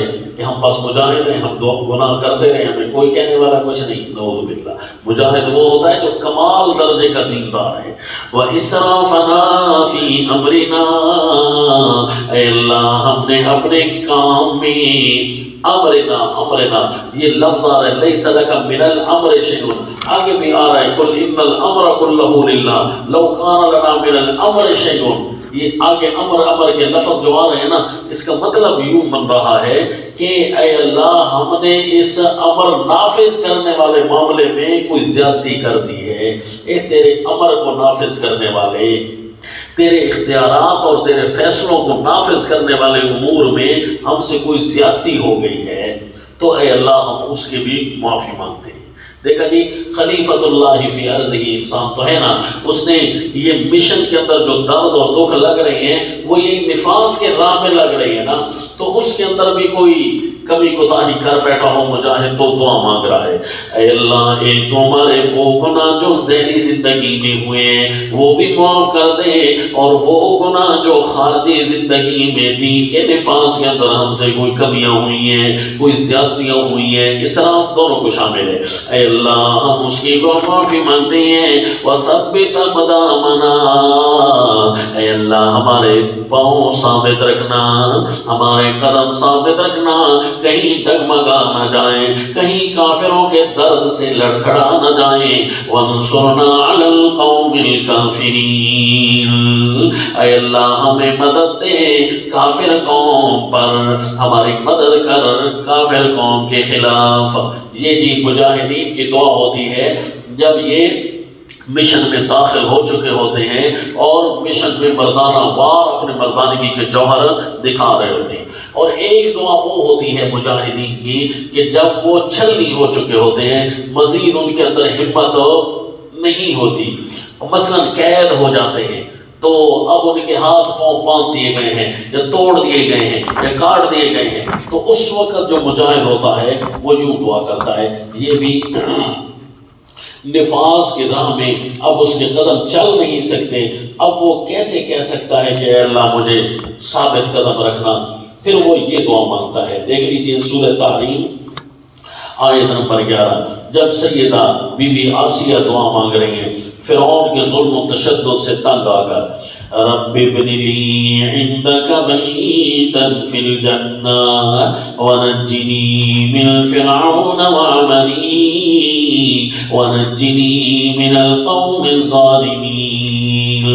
اس وقت یہ دعا ہے آیت نمبر 11، اے رب میں نے بنا میرے لیے اپنے جناب میں ایک گھر جنت کے اندر، اے اللہ کچھ نہیں رہ گیا میرے سامنے، تو مجھے تو لگ رہا ہے کہ اب روانگی کا ٹائم ہے، اے اللہ جنت میں میرے لیے گھر تعمیر کر، وَنَجِّنِي مِن فِرْعَوْنَ وَعَمَلِهِ وَنَجِّنِي مِنَ الْقَوْمِ الظَّالِمِينَ، اے اللہ فرعون سے نجات دے، اس کے گندے کرتوتوں سے نجات دے، وَنَجِّنِي مِنَ الْقَوْمِ الظَّالِمِينَ، اے اللہ مجھے نجات دے ظالم قوم سے، ان ظالم درندوں سے انہوں نے مجھے باندھ رکھا ہے۔ یہ جہاد سے پہلے اور جہاد کے بعد کی دعائیں، اور بعض اوقات یہ ہوتا ہے کہ بندہ مظلوم ہوتا ہے علاقے میں، تو نہ وہ قید ہوتا ہے اور نہ وہ ثابت قدمی کی یوں دعا کر سکتا ہے کہ میدان میں اترا ہوا جو نہیں ہے، میدان ابھی تک آ جو نہیں، مثلا مسلمانوں کی حالت ہجرت سے پہلے میں نہ وہ قید تھے اور نہ وہ مقابلہ کی سکت تھی، دو بدو لڑ سکتے تھے، اس وقت یہ دعا ہوتی ہے جی۔ سورہ یونس آیت نمبر 85 میں فرمایا، آیت نمبر 84 اور 85، جس طرح سیدنا موسیٰ علیہ السلام اپنی قوم کو فرما رہے ہیں، قال موسیٰ یا قوم، ہجرت سے قبل، یا قوم ان کنتم آمنتم باللہ فعلیہ توکلوا ان کنتم مسلمین۔ سورہ یونس آیت نمبر 84-85، پیارے موسیٰ علیہ السلام نے فرمایا، اے میری قوم والوں، اگر واقعی تم اللہ پر ایمان لے آئے ہو تو اب اسی پر بھروسہ رکھنا، ان کو تم مسلمین، شرط یہ ہے مومنوں کی کہ اللہ پر بھروسہ رکھنے کے قابل یہ ہوں گے کہ ظاہری احکام بھی ان کے پورے ہوں، ان کو تم مسلمین، مومن ہونے کے ساتھ ساتھ مسلمان بھی ہو، ظاہری احکام بھی تمہارے پورے ہیں، باطنی احکام بھی تمہارے پورے ہیں، تو بھروسہ اللہ پر کرنا، اللہ تھوڑے کاٹن لگن دے سی تو دعا مانگی فقالوا علی اللہ توکلنا ربنا لا تجعلنا فتنة للقوم الظالمین ونجنا برحمتك من القوم الكافرین. یہ وہ دعا ہے مظلومین وقت کی. علی اللہ توکلنا، یہ دعا ہے مظلومین وقت کی جو ابھی ظلم کے پنجے سے ڈر رہے ہوں کہ نہ باہر نکلنے کے ہیں، نہ ہم نفاذ کرنے کے ہیں، اور نہ اب ہمیں قید ابھی تک تو نہیں کیا. اے اللہ ہم بھروسہ تیرے اوپر رکھتے ہیں. ربنا لا تجعلنا فتنة للقوم الظالمین، اے اللہ ہمیں تختہ مشق نہ بننے دینا ظالم قوم کے لیے. ونجنا برحمتك من القوم الكافرین. تختہ مشق کسے کہتے ہیں؟ میں نے اپنی آنکھوں سے ایک دو منظر دیکھے ہیں، وہ آپ کو دکھا دوں. تختہ مشق مثلا اس کو کہتے ہیں کہ یہ جو شام کے علاقے کے اندر جب وہ بشار اسد نے ظلم کیے تھے نا، اب تو اس کی حکومت گر گئی ہے یا چہرے بدل گئے ہیں، فی الحال پورا پتہ نہیں لگ رہا. تو اس وقت اس نے جی مومنوں کے ساتھ جو بے انتہا ظلم کیے نا، وہ تو گننے کے نہیں ہیں. مثلا ایک ظلم اس میں سے یہ بھی تھا، ایک بچہ ہے مومنوں کا، ان کا پکڑ لیا اور کسی گھر میں ان کو رکھا ہوا ہے. جی بس جی بچوں کو روز کہتے ہیں اس کو مار. وہ اس گھر کے سارے بچوں کی کھیل یہی ہے کہ اس معصوم کے جسم کو اپنی گیم بنا رکھتے ہیں. وہ بیچارہ کبھی ایک کے ساتھ پیار کرتا ہے، کبھی دوسرے کے ساتھ پیار کرتا ہے. یہ ویڈیوز بنا کر انہوں نے شیئر کی ہیں. کبھی ایک کو منع کرتا ہے مجھے نہ مار، کبھی دوسرے کو. معصوم بچہ ہے، اس کو تو ان دنوں میں یہ خیال ہی نہیں ہوتا کہ کسی کو پیار بھی کرنا ہے، لیکن اپنے جسم کے درد کی وجہ سے کبھی ایک کے ساتھ پیار کرتا ہے کہ مجھے نہ مار. لیکن وہ بچے ہیں، وہ تو ان کو ماں باپ نے کہا ہے، ان کی تو کھیل ہے، تو وہ تو اس کو بیچارے کو مار رہے تھے. انا للہ و انا الیہ راجعون. اس کو کہتے ہیں تختہ مشق نہ بننے دینا. اللہ ربنا لا تجعلنا فتنة للقوم الظالمین. اور اسی طرح برما کے علاقے کی ایک ویڈیوز ان ظالموں نے شیئر کی. ان کو کہتے تھے، میں شاید بھولوں، یہ افریقہ اور برما کے جو ظلم 2012 کے شروع ہوئے تھے نا، برابر گئے تھے. تو ویڈیوز اتنی لوگ شیئر کرتے تھے نا، آتے تھی دکھاتے تھے، حالات بھول جاتا تھا بندہ یہ کس علاقے کی ہے. تو بہرحال مجھے لگتا ہے ان دنوں میں افریقہ کے ایک علاقہ منگولیا میں اسلام کو ختم کرا دیے گئے. 2012 کی باتیں ہیں ساری، ابھی قریب. تو اس وقت کی ویڈیوز دیکھیں کہ ایک بندے کو کہتے ہیں ہاں جی ہاتھ سامنے رکھ، ایک انگلی پر کلہاڑا چلاتے ہیں اور ایک انگلی کر کے اس کی کاٹتے ہیں کہ اگر تو یہ انگلیاں نہیں کٹواتا تو پھر ہم تجھے مارتے ہیں. تو وہ بیچارہ انگلیاں کٹوا کر یوں سمجھو ٹیکس دے کر اپنے جان کو، کسی کا کان کھڑے ہو کر کاٹ دیا، کسی کا ناک کھڑے ہو کر کاٹ دیا، کسی کی زبان کاٹ دی اور کہاں چلا جا خیر ہے. انا للہ و انا الیہ راجعون. ربنا لا تجعلنا فتنة للقوم الظالمین. تو اس وقت یہ دعا مانگتے ہیں ونجنا برحمتک من القوم الکافرین. اے اللہ ہمیں چھڑا دے مہربانی فرما کر. بڑا پیارا مانا کیا شیخ الہند نے، ونجنا برحمتک، اے اللہ چھڑا دے ہم کو مہربانی فرما کر من القوم الکافرین، کافر قوم میں، کافر قوم سے. نہ موت آ رہی ہو، نہ بندہ رہا ہو، بلکہ قید کے اندر موجود ہو، تو اس وقت یا کوئی بھی سکھ کا سانس نہ لینے دینا. تو اس وقت کی دعا جو ہے یہ 5واں پارہ سورہ، یہ ساری دعائیں جی یاد رکھ لینا. اللہ نے موقع پر موقع ہمیں سمجھا دی. اللہ آزمائشیں آئیں گی، یہ سب کچھ ہمارے جانچنے کے لیے کیا جا رہا ہے کہ کتنا پکے رہتے ہیں. سورہ النساء آیت نمبر 75 میں فرمایا وَمَا لَكُمْ لَا تُقَاتِلُونَ فِي سَبِيلِ اللَّهِ وَالْمُسْتَضْعَفِينَ مِنَ الرِّجَالِ وَالنِّسَاءِ وَالْوِلْدَانِ. اے طاقت والو، اے مال والو، اے سیٹوں اور کرسیوں والو، کیا ہو گیا ہے تمہیں؟ کیوں نہیں لڑتے ہو اللہ کی راہ میں؟ جانوروں کی طرح ایک دوسرے کو کاٹنے میں لگے ہو. اللہ کی راہ میں کیوں نہیں لڑتے ہو؟ اللہ نے تمہیں طاقتیں دی ہیں، اللہ نے تمہیں کرسیاں دی ہیں، اللہ نے تمہیں حکومتیں دی ہیں۔ والمستضعفین من الرجال والنساء والولدان، اور کمزور لوگ، مغلوب لوگ مردوں میں سے، عورتوں میں سے اور بچوں میں سے کسی علاقے میں ہیں۔ الذین یقولون، وہ تو یہ کہہ رہے ہیں، ربنا اخرجنا من هذه القرية الظالم اهلها۔ مظلومین کی ایک دعا بھی سورہ یونس میں پڑھی، اب یہ کی ہے، ربنا اخرجنا من هذه القرية، اے اللہ نکال ہمیں اس بستی سے، یا ظالم اہلها، جہاں کے رہنے والے بڑے ظالم ہیں، وَاجْعَلْ لَنَا مِن لَّدُنْكَ وَلِيًّا، اے اللہ اپنی طرف سے بنا ہمارا کوئی حمایتی، وَاجْعَلْ لَنَا مِن لَّدُنْكَ نَصِيرًا، اور بنا دے ہمارے واسطے اپنے پاس سے کوئی مددگار۔ وہ مددگار کی تلاش میں ہے، نجات دہندہ کے منتظر ہیں، اور تم اپنے خواب شراب کی بستیوں میں مست ہو۔ مَا لَكُمْ لَا تُقَاتِلُونَ فِي سَبِيلِ اللَّهِ۔ تو یہ چند دعائیں تھیں، میں نے کہا مجاہدین کی دعا کے ساتھ آپ کو یہ بھی یاد کرا دوں تاکہ جو ہے یہ نقطہ زائد نہ بن جائے، اور خصوصی طور پر یہ منظر سامنے آ جائے جس کی اللہ تاکید فرمانا چاہتے ہیں کہ ابھی تک تمہارے اوپر آزمائشیں آ رہی ہیں، کتنے کچھ ربیون ہیں جنہوں نے انبیاء کے ساتھ مل کر قتال تک کے لیے اپنے آپ کو پیش کیا ہے، ضعیف اور کمزور نہیں ہوئے۔ فَآتَاهُمُ اللَّهُ ثَوَابَ الدُّنْيَا، ایک اثر و تاکید آ گیا، فَآتَاهُمُ اللَّهُ ثَوَابَ الدُّنْيَا وَحُسْنَ ثَوَابِ الْآخِرَةِ وَاللَّهُ يُحِبُّ الْمُحْسِنِينَ۔ پھر اللہ نے ان کو دنیا کا بدلہ بھی دیا، کہا تھا نا جی کہ اللہ تعالیٰ ان کو دنیا میں بھی دیتا ہے، اللہ نے ان کو دنیا کا بدلہ بھی دیا، اور حسن ثواب الآخرہ، اور آخرت کا خوبصورت ثواب بھی دیا۔ واللہ یحب المحسنین، اللہ دل سے نیکی کرنے والوں کو پسند کرتا ہے، تو اللہ دنیا میں بھی ان کو تکلیف نہیں آنے دیتا، آخرت میں تو اجر دے گا۔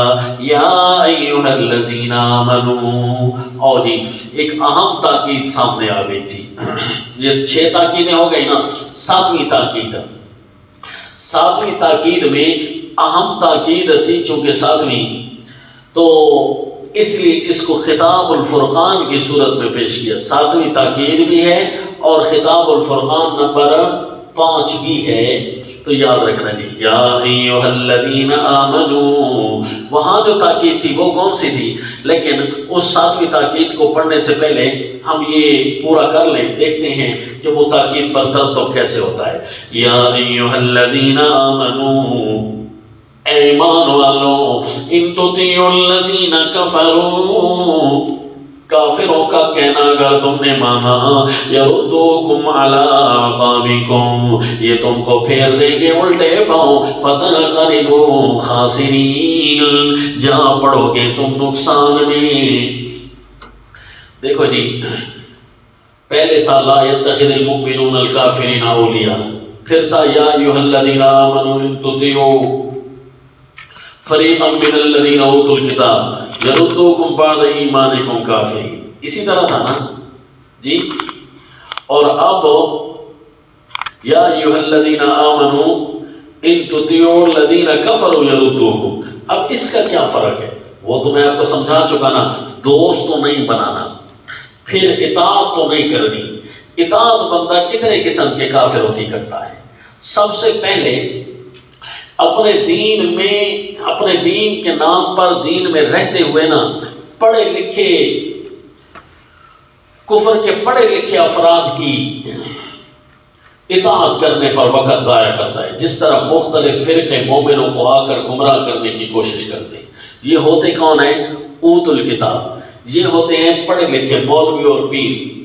ان کی اطاعت کر کے کیا کرتا ہے؟ دین میں الٹے پاؤں تو واپس نہیں آتا، الٹا پاؤں تو یہ ہے کہ کفر میں واپس چلا جائے، کفر سے اللہ نے جہاں سے بچایا ہے وہاں دوبارہ چل، اس کو کہتے ہیں الٹے پاؤں۔ لیکن مولوی اور پیروں کا کہنا مان کر الٹے پاؤں تو نہیں جاتا، لیکن ان کے ایسے ناجائز کہنے مانتا ہے کہ وہیں رہتے ہوئے کفر کو اختیار کر لیتا ہے۔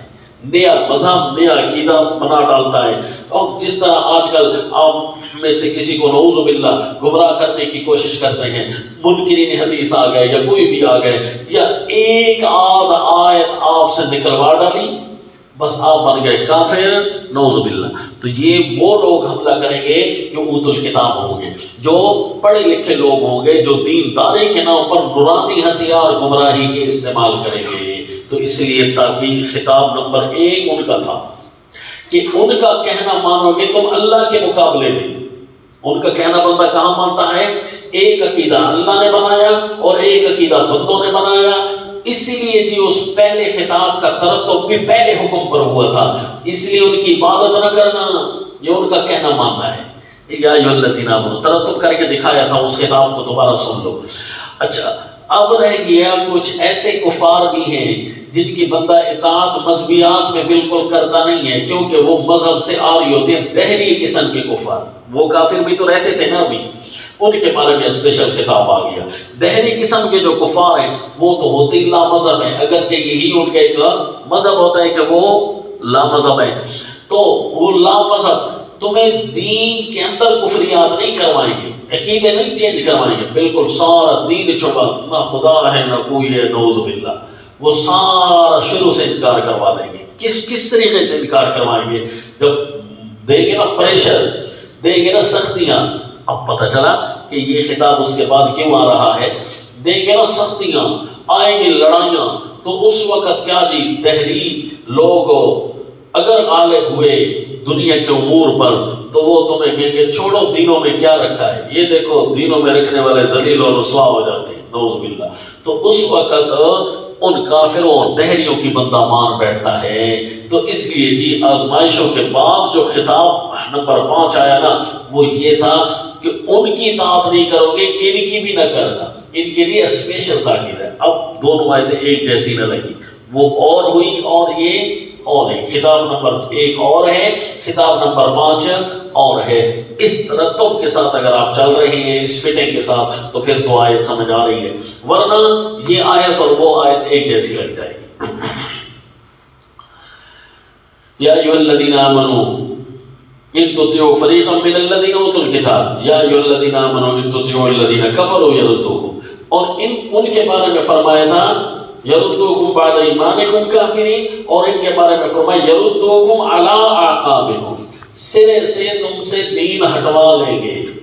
فتنقلبوا خاسرین بل اللہ مولاکم وہو خیر الناصرین.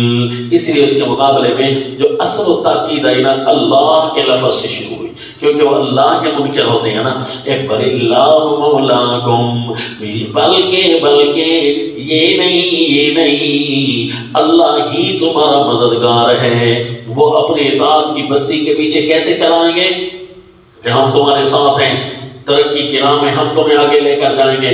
نہ جنا ان کی اطاعت نہ کرنا، وہ تمہارے کوئی مددگار نہیں، اللہ ہی تمہارا مددگار ہے. وَهُوَ خَيْرُ النَّاصِرِينَ، اور اللہ ہی ہے سب سے بہتر مدد کرنے والا.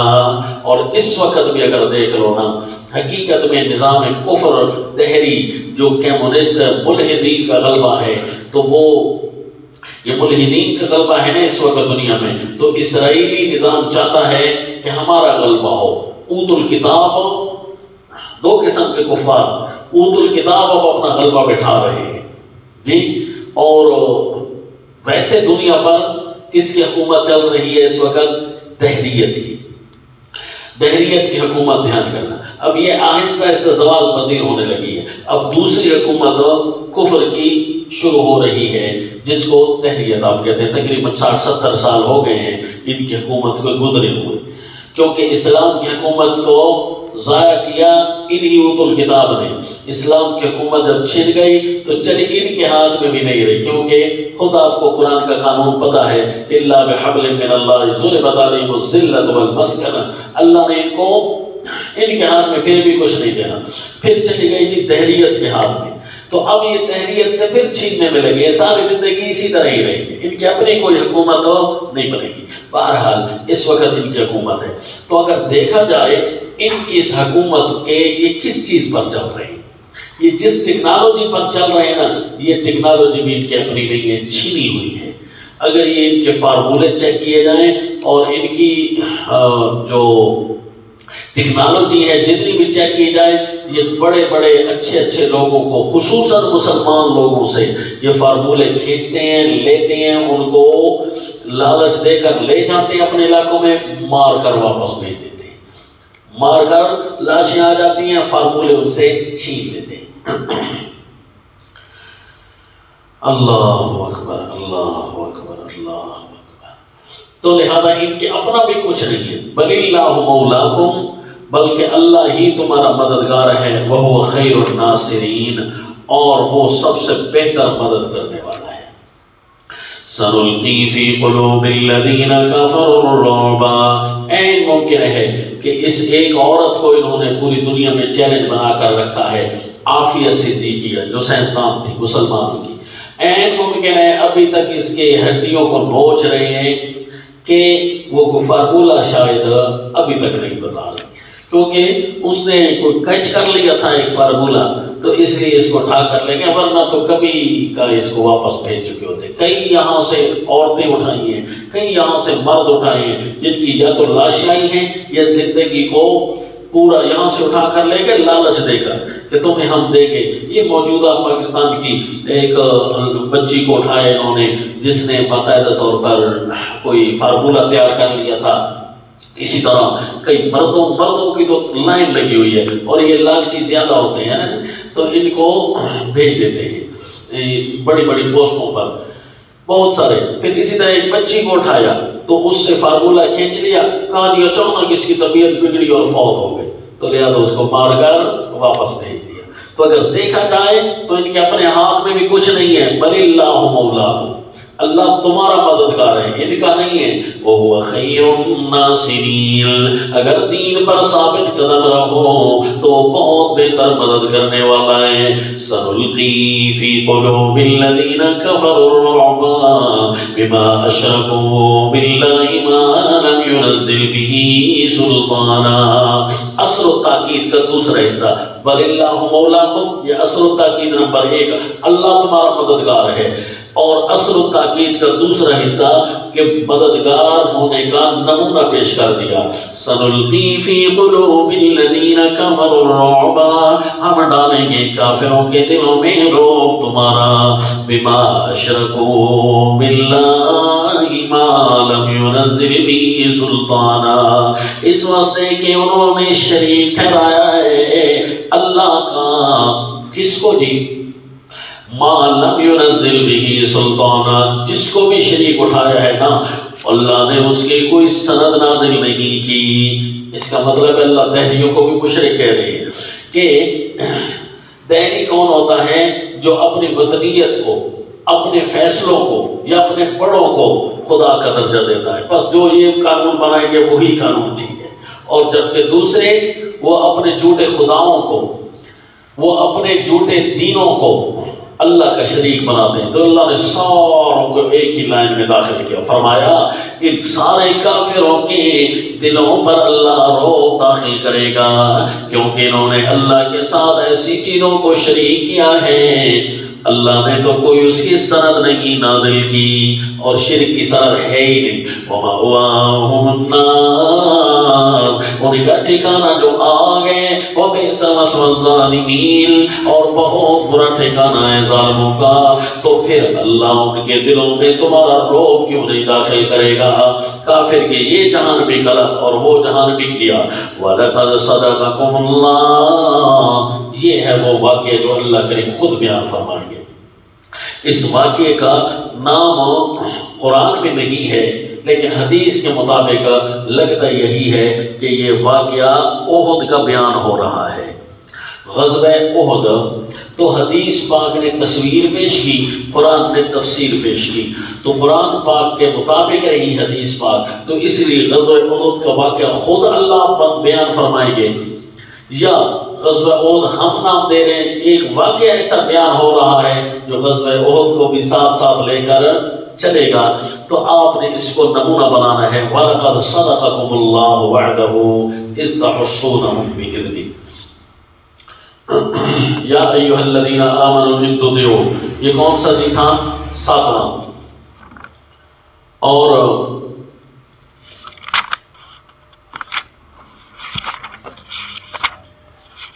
آپ پڑھ چکے ہیں کہ پیچھے قضایا جب بیان ہو رہے تھے تو وہاں 8 قضایا کے بعد نمونے آئے تھے، اور یہاں یہ کون سا ہے جی؟ 7واں۔ 7ویں تاکید کے بعد ایک نمونہ تفصیلی آیا، وَلَقَدْ صَدَقَكُمُ اللَّهُ سے آپ نے نمونہ تفصیلیہ لکھنا ہے 7ویں تاکید الکمال کا۔ تاکید الکمال کا ایک نمونہ کہ دیکھو اللہ تعالیٰ تمہاری مدد کیسی کرتا ہے، تمہارا روب اللہ کیسے کافروں کے دلوں میں داخل کرتا ہے۔ غزوہ احد کو اللہ کریم نے سامنے کیا، حالانکہ غزوہ احد تو وہ تھا جس میں بالآخر مسلمانوں کو نقصان اٹھانا پڑا۔ میں اس کو شکست سے کیوں نہیں تعبیر کر رہا، کل بتایا تھا کہ اصول کے مطابق یہ شب خون تھا، تو پھر فتح و شکست تو لڑائی کا حصہ ہوتا ہے نا، شب خون مارنے کا ڈاکے کے لیے تو فتح کا لفظ نہیں بولا جاتا، تو اس لیے نقصان اٹھانا پڑا تھا۔ ایسے غزوے کو اللہ نے نمونہ بنایا ہے کہ تمہارا روب ان کے دل۔ یہ کیسے نمونہ ہے؟ آپ دیکھیں گے کہ اصل جو فتح تھی وہ تو ابتدائی حصہ تھا نا غزوہ احد کا، فتح تو وہاں ہو گئی تھی، کافر تو بھاگ چکے تھے، اس لیے اللہ نے ساتھ ساتھ نمونہ بھی بیان کر دیا کہ دیکھو تمہارا روب کیسے داخل کیا، بعد میں جو نقصان اٹھانا پڑا ساتھ ساتھ اس کے جوابات چل نکلے۔ اس کی وجہ تم خود تھے، تم خود اگر نہ کرتے نا تو پھر تمہیں نقصان نہ ہوتا، چونکہ اللہ نے واقعہ خود بیان کر دیا ہے۔ اِذْ تَحُسُّونَهُمْ ثُمَّ أَنزَلَ عَلَيْكُمْ مِن بَعْدِ الْغَمِّ فَأَصَابَكُمْ غَمًّا بِغَمٍّ۔ ان سارے الفاظ سے کیا لگ رہا ہے کہ یہ کسی ایک واقعے کا اشارہ ہو رہا ہے، اور اس جیسے واقعات اس کے سارے تابع ہو جائیں گے، اور غزوہ احد خصوصاً اس کی تصویر بن جائے گا، تصویر اصلی شان نزول کے اعتبار سے، کیونکہ رسول اللہ صلی اللہ علیہ وسلم کی زندگی میں جو واقعہ گزرا ہے اس جیسا، وہ صرف وہ تصویر وہی بن سکتا ہے، اور اللہ کے رسول کے اوپر جو آیتیں نازل ہو رہی ہیں تو اس لیے ہم اس کو تصویر اصلی بنا رہے ہیں۔ وَلَقَدْ صَدَقَكُمُ اللَّهُ وَعْدَهُ، پیچھے نمونے آپ نے دیکھے تھے نا، ان نمونوں میں جو واقعہ بیان کیے تو خود قرآن نے واقعہ بیان کی، وہ ایک شخصی واقعات تھے چونکہ نمونہ بنا کر دکھائے جا رہے تھے، تو اسی طرح یہ بھی ایک شخصی واقعہ ہے ایک غزوے کا۔ وَلَقَدْ صَدَقَكُمُ اللَّهُ، تو یہ ہے وہ شان نزول جس کے بارے میں نے کہہ دیا تھا کہ وہ شان نزول جو قرآن میں موجود ہوگا تو اس کے تو تابع ہو کر چلنا ہے، اور جو شان نزول قرآن میں موجود نہ ہو تو اس کو تابع کرنا ہے تفسیر کے، اس کا خیال کرنا جی۔ وَلَقَدْ صَدَقَكُمُ اللَّهُ وَعْدَهُ إِذْ تَحُسُّونَهُم بِإِذْنِهِ، یہاں پر منکرین حدیث کو کافی ٹف ٹائم ملتا ہے، کیوں جی؟ کہ وہ حدیث کی تصویر کو اگر نہیں مانتے نا پھر ان آیات کی تصویر ان کے پاس نہیں ہے۔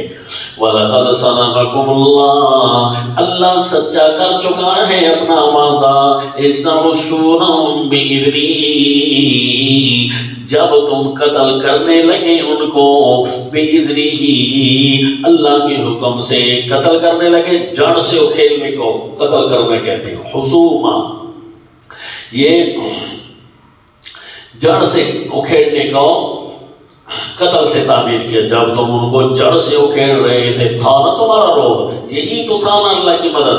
مومنوں نے ان کو بڑے بڑے جنگجو آئے تھے غزوہ بدر کا بدلہ لینے کے لیے، اور جس کے دل میں بدلے کی آگ بھڑک اٹھی ہو تو وہ اور زیادہ بہادری سے آتا ہے، تو جتنی بہادری سے ہے نا مومنوں نے ان کو جڑ سے اکھیڑ دیا، پاؤں اکھڑ گئے، بھاگ پڑے، حالانکہ کافروں کو شرط نہیں آئی کہ آئے تو ہم بدلہ لینے تھے، اور بھاگ کیسے رہے؟ حَتَّى إِذَا فَشِلْتُمْ وَتَنَازَعْتُمْ فِي الْأَمْرِ، حتیٰ کہ جب تم اختلاف کر بیٹھے، فَشِلْتُمْ، جب تم نامردگی کر بیٹھے، نامردی حضرت شیخ الہند کا معنی یہ اللہ کریم فرما سکتے ہیں۔ صحابہ اکرام نے بظاہر نامردی کیسے کی؟ نہیں کی جی صحابہ اکرام نے، البتہ صحابہ اکرام چاہتے تھے اس تصویر کے مطابق کہ اب یہ جو مشکل درہ ہے اس کو اب چھوڑ دیا جائے، اب اپنے مومنوں کے جمگھٹے میں شامل ہو جائیں۔ امیر ان کو منع کرتے رہے، وَتَنَازَعْتُمْ فِي الْأَمْرِ، خود قرآن کہتا ہے اس معاملے میں، نفاذ والا معاملہ ہے نا تو امر کا لفظ آئے، اس معاملے میں تم تنازع کر بیٹھے، حتیٰ کہ جب تم نے نامردی کی تو اللہ امیر کی اطاعت نہ کرنے کو نامردی سے تعبیر کر رہا ہے۔ امیر کے حکم یہ تھا کہ یہیں کھڑے رہنا اور جوانوں کی طرح اس معاملے کو سنبھالنا۔ ایک ہوتی ہے نامردی کہ دشمن کے دو بدو ہو اور بھاگ جائے، تو صحابہ ایسے تو نہیں کرنے والے تھے، ایسے تو کیے ہی نہیں انہوں نے، اس لیے صحابہ پر یہ طعنت نہیں آتا۔ دوسری نامردی کی کو اللہ تعبیر فرما رہے ہیں وہاں سے ہٹنے کو، کہ خوبصورت لگ رہا ہو مجاہد پہرا دیتے ہوئے الرٹ کھڑا ہو، تو اس وقت وہ کیا کہہ رہا ہوتا ہے، خوبصورت لگ رہا ہو کہ وہ جب جتنا خوبصورت لگ رہا ہوتا ہے تو ایک مردانگی کی حالت ہوتی ہے نا، وہ مردانگی کی حالت، پہرے کی حالت کو چھوڑنا اللہ اس کو نامردی سے تعبیر فرما رہے ہیں۔ تو اب یہ بڑا تو کہہ سکتا ہے نا کہ یہ الرٹ ہونا اور اس خوبصورت منظر کو چھوڑنا، جس 50 تیر اندازوں کو دیکھ کر سارے کافر روحنی کر رہے تھے اس درے کا، تو یہ کیسے خوبصورت جوان مردی لگ رہی تھی نا، اس کو فشل تم سے تعبیر کیا ہے، ورنہ دو بدو کی لڑائی کو فشل تم سے تعبیر نہیں کیا۔ اور دوسرا یہ اللہ نے کیا ہے تو اللہ کریم کر سکتے ہیں، بڑا چھوٹے کو ڈانٹ سکتا ہے۔ تو لہذا حَتَّى إِذَا فَشِلْتُمْ وَتَنَازَعْتُمْ فِي الْأَمْرِ، اور تم نے کام میں جھگڑا ڈال دیا۔ کون سا کام جی؟ نفاذ والا، وہ شریعت والا، وہ دین والا، وہ جہاد والا، یہ امور نفاذ کو امر سے تعبیر کر رہے ہیں۔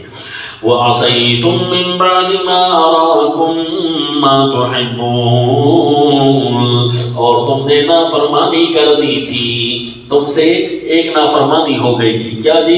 امیر کی، امیر نے تمہیں کہا تھا یہاں سے ہٹنا نہیں، تو اس عصیان گناہ کو ہمیشہ نہیں کہتے، یاد رکھنا، کیونکہ عصا آدم ربہ فغوا، پھر وہاں بھی ہے کہ نعوذ باللہ انبیاء گناہ کرتے ہیں۔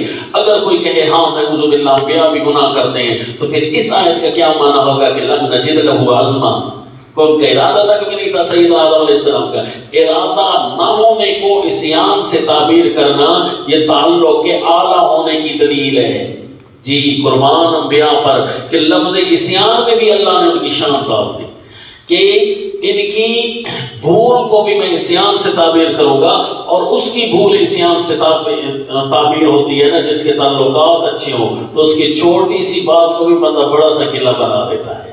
تو یہ تعلقات کے اعلیٰ ہونے کی دلیل ہے۔ کسی کے پتھروں سے زخم نہیں لگتے، اور کسی کا غصے سے پھول مار دینا بھی دل کے زخم دے دیتا ہے۔ تو یہ کہاں ہوتا ہے جی؟ جہاں تعلقات گہرے ہوتے ہیں، اعلیٰ ہوتے ہیں۔ تو یہ صحابہ کی شان بیان ہو رہی ہے، بولے ہو صحابہ کے بارے میں کہنا کہ نعوذ باللہ وہ نافرمان تھے اللہ کے، تو میں نے قرآن سے دکھا دیا لفظ عصیان ان پر بھی بولا جاتا ہے جن کے تعلقات اعلیٰ ہوتے ہیں اور ان سے گناہ نہیں ہوتا۔ انتظامی امر میں امیر کی نافرمانی ہوئی تھی، اور میں نے آپ کو بتا دیا تھا یہ امیر کی نافرمانی ان کی خطائے اجتہادی تھی۔ کیا تھا جی؟ خطا اجتہادی۔ کیا انہوں نے اس لیے نافرمانی کی تھی؟ یہ تو کوئی مسلمان نہیں کہتا کہ بے شک اللہ کا حکم و نبی کا حکم ہم نہیں مانتے، یہ تو نہیں تھا نا عصیان، بلکہ انہوں نے تعویل کی تھی کہ نبی کا حکم عین لڑائی کے وقت تک کے لیے تھا، اب تو کافر بھاگ چکے، کام ختم ہو گیا، نظام بالکل ٹھپ ہو چکا ہے، تو اب تو اپنے ساتھیوں کے ساتھ جا کر ان کی مزید خدمت کرے گا، ہے نہیں؟ تو اس دلیل کے طور پر انہوں نے امیر کی اطاعت، انہوں نے کہا جی آپ ہمارے جنگ کے وقت کے امیر تھے، اب رسول اللہ سامنے موجود ہیں، تو لہذا ہم اللہ کے نبی کے پاس جا رہے ہیں، اور دیکھو نیچے سامنے اللہ کے نبی موجود ہے، اور پہاڑ پر کھڑے مجاہدین صحابہ اکرام اجتہاد کر رہے ہیں۔ اس سے تو ثابت ہوا دین کے اندر اجتہاد کرنا کو گناہ نہیں ہوتا، سامنے اللہ کے نبی موجود ہیں صلی اللہ علیہ وسلم، صرف ان تک پہنچنا ہے۔ تو اب وہ دین کے امور میں کوشش کرنے کو بھی ثواب کہتے ہیں۔ تو ان کی خطا اجتہادی تھی، تو ان کی نافرمانی حقیقی نہیں تھی، یہ تو سارے مانتے ہیں، جب حقیقی نہیں تھی، خطا اجتہادی کو اللہ عصیان سے تعبیر وہاں کرتا ہے جہاں کسی کی بھول کو عصیان سے تعبیر کیا، کسی کی خطا کو عصیان سے تعبیر کیا، تو یہ تعلقات کے اعلیٰ ہونے کی دلیل ہے۔ فشلتم کے بارے میں بھی بتا گیا، سعیتم کے بارے میں بھی بتا گیا۔ اب دونوں معامل صحیح طریقے سے فٹ کرنا جس طرح کے قرآن چاہتا ہے، سمجھا جی؟ وَعَصَيْتُم مِّن بَعْدِ مَا أَرَاكُمْ، اور اس کے بعد یہ واقعات پیش ہوئے، یہ فشلتم والا، تنازعتم والا اور عصیان اور تنازع کے بارے میں بھی تو مسئلہ حل ہو گیا نا کہ وہ تنازع کون سا تھا؟ وہ اختلاف علمی تنازع کون سا تھا کہ یہ حکم کب تک کے لیے؟ تنازع، فشلتم، عصیتم، یہ تینوں باتیں کب ہوئیں؟ من بعد ما اراکم ما تحبون، اس کے بعد جب اللہ تمہیں دکھا چکا تھا تمہاری خوشی کی چیز۔ خوشی کی چیز کیا تھی؟ صحابہ کی فتح۔ تو فتح جب دیکھ چکے نا، اس کے بعد یہ صورتحال پیش آنے لگی۔ اللہ فرماتے ہیں من بعد ما اراکم ما تحبون منکم من یرید الدنیا ومنکم من یرید الآخرہ، تم میں سے کوئی وہ بھی تھا جو دنیا چاہتا تھا۔ کیا خیال ہے جی؟ دنیا صحابہ نے چاہی تھی۔ دنیا چاہنا تو یہ تھا کہ یہ مال میں جا کر وصول کر لوں، مال میں یہ وصول کر لوں، جبکہ قانون کے مطابق مال غنیمت کو جمع کرنا ہے، لینا تو نہیں ہے۔ تو مال جہاں لینے کے لیے کوئی بھاگتا ہے تو اس کو کہتے ہیں دنیا کا بھوکا ہے، اور جو مال لینے کے لیے بھاگے نہیں بلکہ مجاہدین کی غنیمت کو جمع کرانے کے لیے، کیونکہ ملے گا تو وہ جو امیر المجاہدین دیں گے تو اس کو گناہ تو نہیں کہتے، یہ تو ثواب کی چیز ہے، لیکن تھی تو دنیا نا، تو اس لیے ہم کیا کہہ رہے ہیں؟ منکم من یرید الدنیا، تم میں سے کوئی ایسے تھے جو دنیا چاہ رہے تھے شریعت کے تحت، یعنی غنیمت، کیا جی؟ شریعت کے تحت، وہ کوئی گناہ نہیں تھا تو دنیا، اور دوسرا شریعت کے تحت یہ تھا کہ بس اس کی بھی پرواہ نہ کرو، جان کو سامنے رکھو۔ منکم من، یہ اعلیٰ طریقہ تھا، منکم من یرید الآخرہ، کیونکہ ان کا اجتہاد اعلیٰ تھا اور ان کے اجتہاد میں خطا نہیں تھی، دوسروں کے اجتہاد میں خطا تھی۔ تو صحابہ اکرام بے شک اجتہاد کر سکتے ہیں، ان کا اجتہاد راجع مرجو بھی ہو سکتا ہے، البتہ انبیاء کرام کے خطا میں اجتہاد میں خطا بھی نہیں ہوتی۔ کیوں جی؟ واللہ یعصمک، اللہ براہ راست ان کو محفوظ رکھتا ہے، اور ان کے لیے اللہ نے یہ بھی قانون بنایا ہے قرآن میں کہ وَسَلَامٌ عَلَى الْمُرْسَلِينَ، جتنے بھی انبیاء ہیں ان پر سلامتیاں ہیں، تو ہر قسم کی سلامتی ہے، حتیٰ کہ اجتہاد کر رہے ہو تب بھی سلامتی ہے۔ تو پھر یہ اجتہاد کبھی نبی کا بھی خطا نہیں کیا۔ آگے جو آیت آ رہی ہے نا وہاں جا کر بتاؤں گا کہ ما کان لنبی ان یکون له اسرا حتی یسکن فی الارض تریدون عرض الدنیا، کہ وہاں اللہ نے نبی کے اجتہاد کو چیلنج کیا، نا جنا وہاں جا کر بتاؤں گا کہ وہ نبی کے اجتہاد کی اللہ نے تصویر فرمائی ہے کہ ہوا تو اسی طرح ہے نا جس طرح میرے نبی چاہ رہے تھے کہ کوئی لوگ بعد میں مسلمان ہو جائیں، اسی لیے میں ان کو رہا کرو، تو مسلمان ہو بھی گئے تھے کہ نہیں؟ ان کے تو اس لیے نبی کی اجتہادی خطا بھی نہیں ہوتی، یاد رکھنا۔ اور صحابہ کی خطا اجتہادی یہاں تک ہو سکتی ہے کہ راجع مرجوع ہو جائے، بس اس لیے انبیاء اکرام کی اجتہاد اور ہے، صحابہ کا اجتہاد اور ہے۔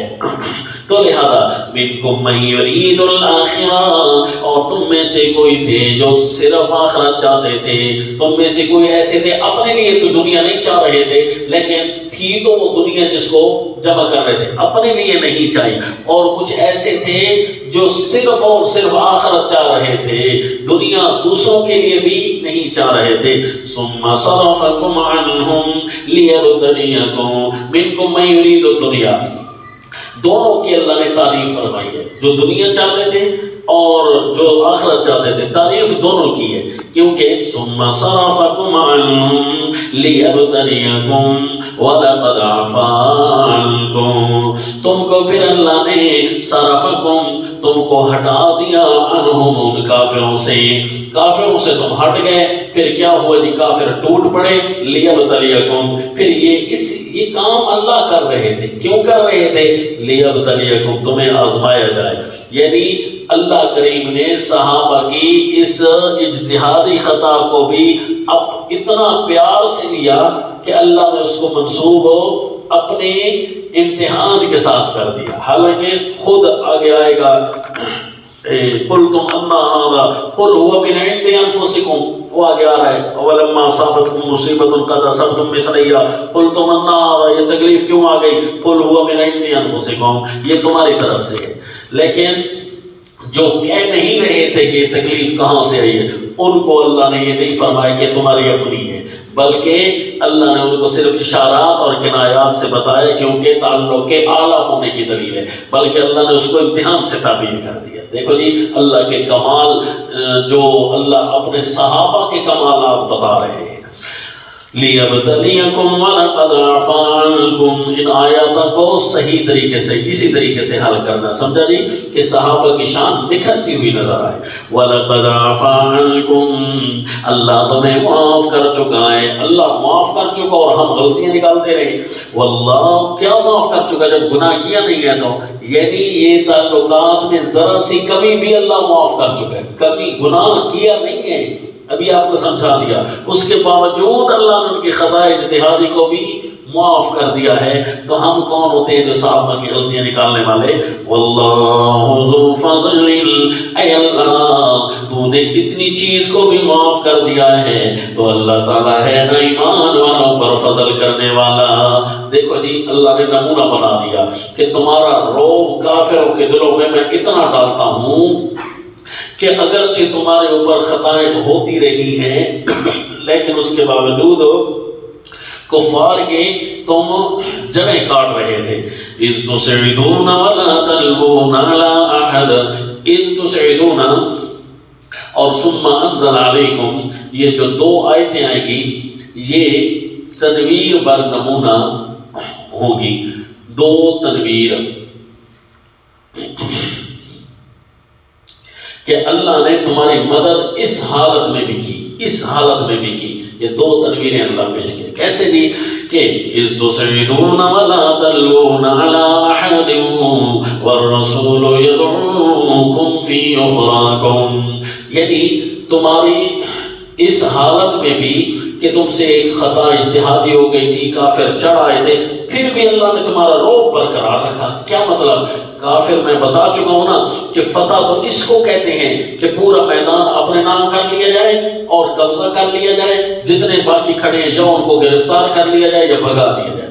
جبکہ پورے میدان میں بھی اسی طرح صحابہ کھڑے رہے بعد میں بھی، حتیٰ کہ 70 شہید ہو گئے انصار اور 4 مہاجرین شہید ہو گئے، اسی جگہ کھڑے رہے. میرے نبی صلی اللہ علیہ وسلم زخمی بھی ہو گئے، میدان کا پلاٹ جو ہے انہی کے قبضے میں تھا پھر بھی، اور یہ بھاگ کر پہاڑی پر چڑھ کر کھڑے ہو گئے زخمی کر کے نا، شب خون مار کرنا. جب صحابہ کی صفیں ترتیب ہوئی نا تو پھر روب طاری ہو گیا، پھر یہ پہاڑی پر چڑھ کر کھڑے ہو گئے اور وہاں پر نعرے لگانے لگے. تو اب نعرہ تو اس کو کہتے ہیں نا کہ ایک بندہ نعرہ لگا رہا ہو، اس کو کھلو میں آیا، تو جب یوں کرے نا تو وہ بھاگ جاتا ہے. تو اس کو یہ تو نہیں کہتا کہ یہ جو ہے نا بہادری سے کھڑے، تو یہ تو وہ دور کھڑے ہو کر نعرے لگاتا ہے جو ڈر کر اس کو تھوڑا سا پاؤں زمین پر مارو اور وہ بھاگنے کی تیاری میں ہو تو وہ دور کھڑے ہو کر نعرے لگاتے ہیں. یہاں ہو نا بسم اللہ.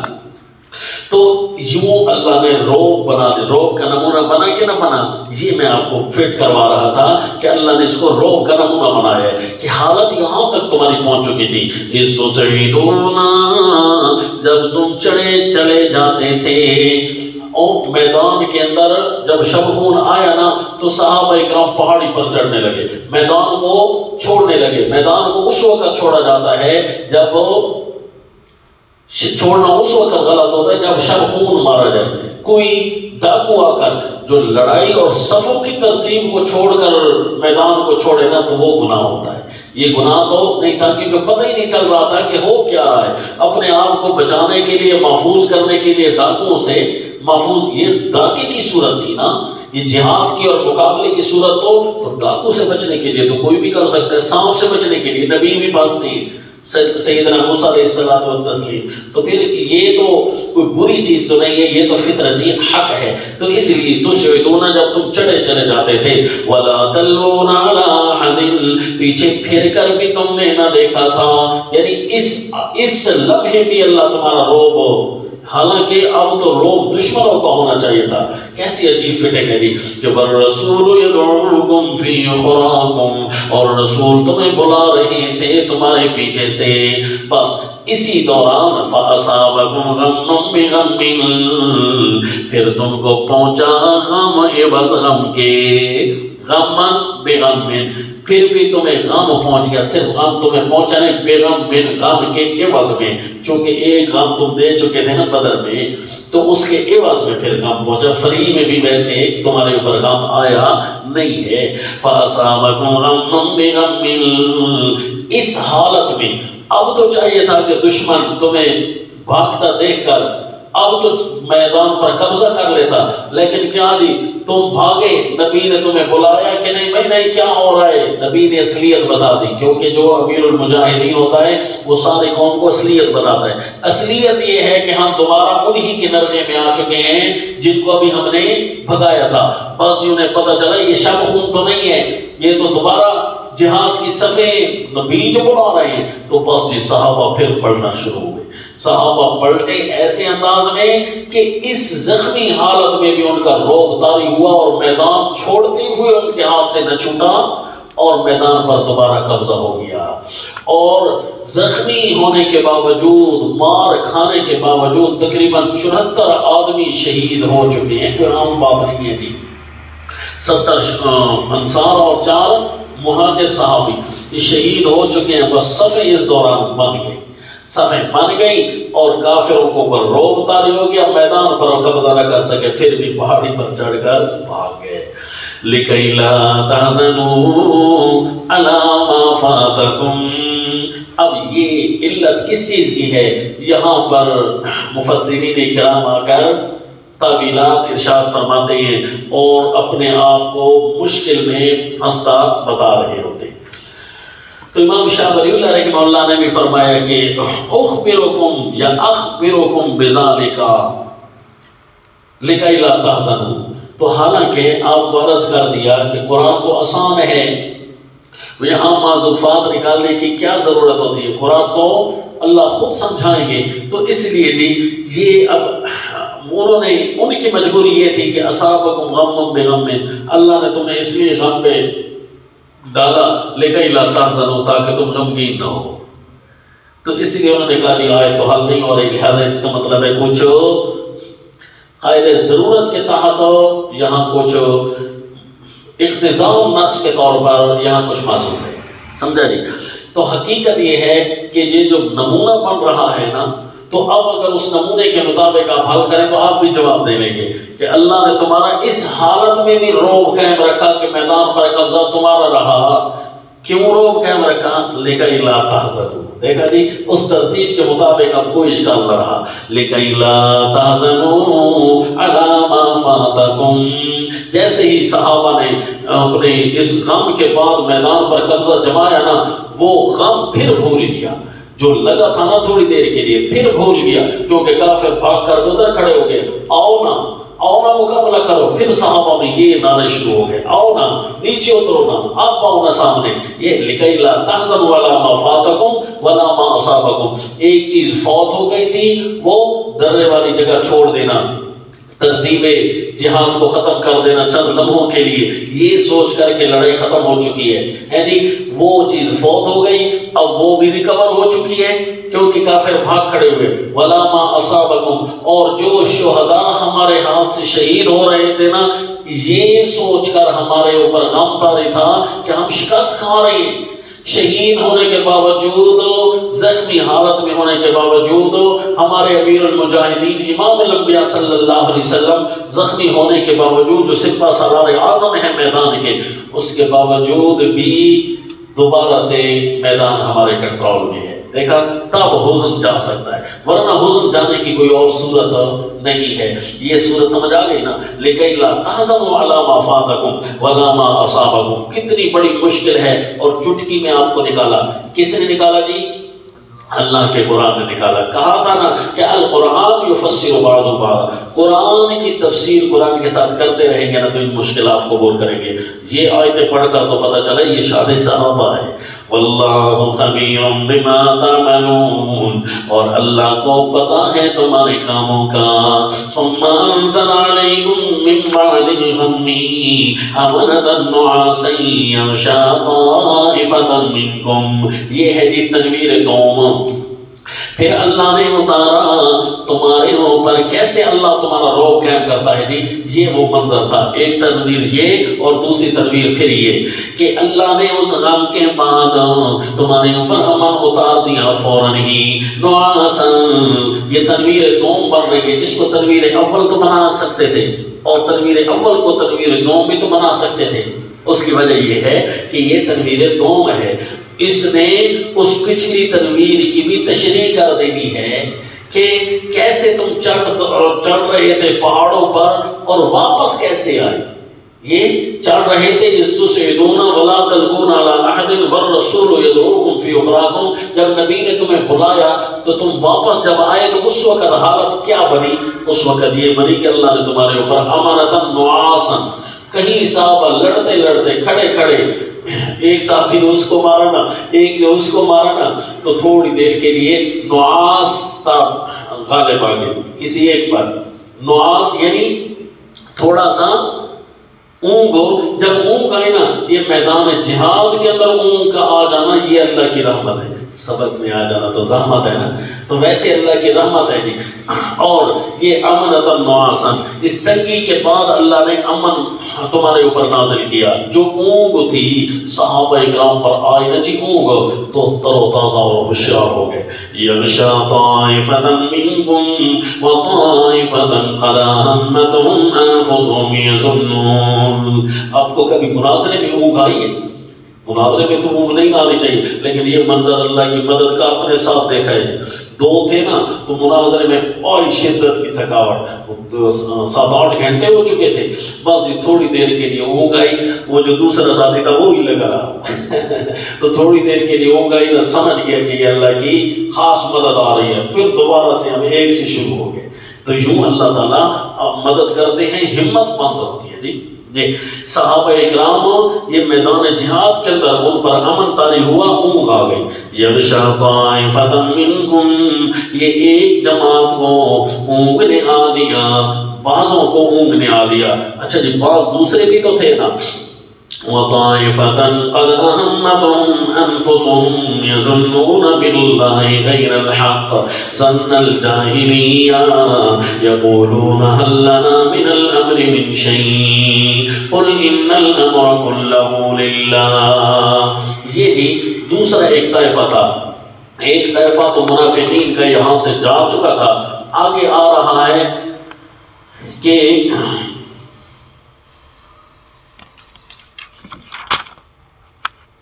وَلِيَعْلَمَ الَّذِينَ نَافَقُوا، آیت نمبر 167 میں آئے گا. وَلِيَعْلَمَ وَمَا أَصَابَكُمْ يَوْمَ الْتَقَى الْجَمْعَانِ فَبِإِذْنِ اللَّهِ وَلِيَعْلَمَ الْمُؤْمِنِينَ وَلِيَعْلَمَ الَّذِينَ نَافَقُوا. اگلی آیتوں میں آ رہا ہے کہ اسی میدان میں کچھ منافقین بھی موجود تھے. تو اس لیے اب ان کی منافقین کی اللہ خبر لے رہی ہے کہ جو منافق تھے قد اهمتهم انفسهم يظنون بالله غير الحق ظن الجاهلية. اس کا مطلب ہے مجاہدین نے پورے میدان کو فتح کر لیا، اور جو کچھ بھاگنے والوں میں کچھ ایسے بھی تو تھے نا جو منافقین سے تعلق رکھتے تھے، اللہ نے ان کے نام نہیں بتائے. قد اهمتهم انفسهم يظنون، ان کو فکر پڑ رہی تھی اپنی جان کی. اہمتہم انفسہم، اپنی جان کی فکر پڑ رہی تھی. یظنون باللہ غیر الحق، وہ اللہ پر جھوٹے خیال کر رہے تھے. ظن الجاہلیہ، جاہلوں جیسے خیال.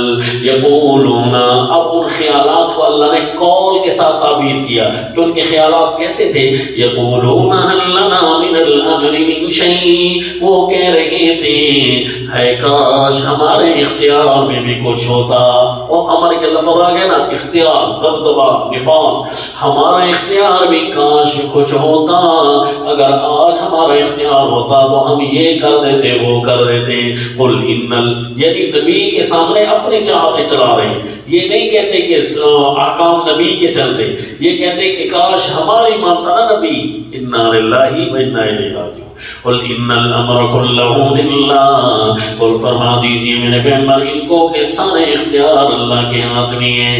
یخفون فی انفسہم ما لا یبدون لک، وہ اپنے جی میں چھپاتے ہیں وہ باتیں جو آپ کے سامنے ظاہر نہیں کر سکتے، میں اللہ ظاہر کرتا ہوں کہ یہ بھی کہہ رہے تھے یقولون لو کان لنا، اللہ ان کی چاہت کیا تھی کہ ہمارے اختیار میں ہوتا تو ہم کیا کرتے، کہتے ہیں اگر ہمارے اختیار میں ہوتا تو ہم یہاں آتے نا، یہ ما قتلنا ہونا، ہم یہاں نہ مارے جاتے۔ قل فرما دیجیے میرے پیغمبر گھروں میں بیٹھنے والوں، لو کنتم فی بیوتکم، اگر تم اپنے گھروں میں بھی ہوتے، لبرز الذین کتب علیہم القتل الی مضاجعہم، لبرز الذین، البتہ جن کے اوپر قتل لکھ دیا جا چکا ہے باہر نکلتے، الی مضاجعہم، اپنے پڑوں پر۔ کیا مطلب؟ باہر نکلتے اپنے پڑوں پر۔ یہ جو تم کہتے نا کہ کاش کہ ہمارے ہاتھ میں اختیار ہوتا تو تم گھروں میں پڑے رہتے، باہر نکلتے نہیں، میدان غور میں آتے نا، میرے پیغمبر ان کو بتا دیجئے کہ اگر تم گھروں میں ہوتے اور لکھا ہوا ہوتا نا تو اللہ کی تقدیر سے لڑ کر دکھاؤ۔ آگے ادھر وَلِيَبْتَلِيَ اللَّهُ مَا فِي صُدُورِكُمْ، یہاں اس لیے اللہ تمہیں لایا ہے کہ تمہارے دلوں کے اندر والی چیزوں کو اللہ آزمانا چاہتا ہے۔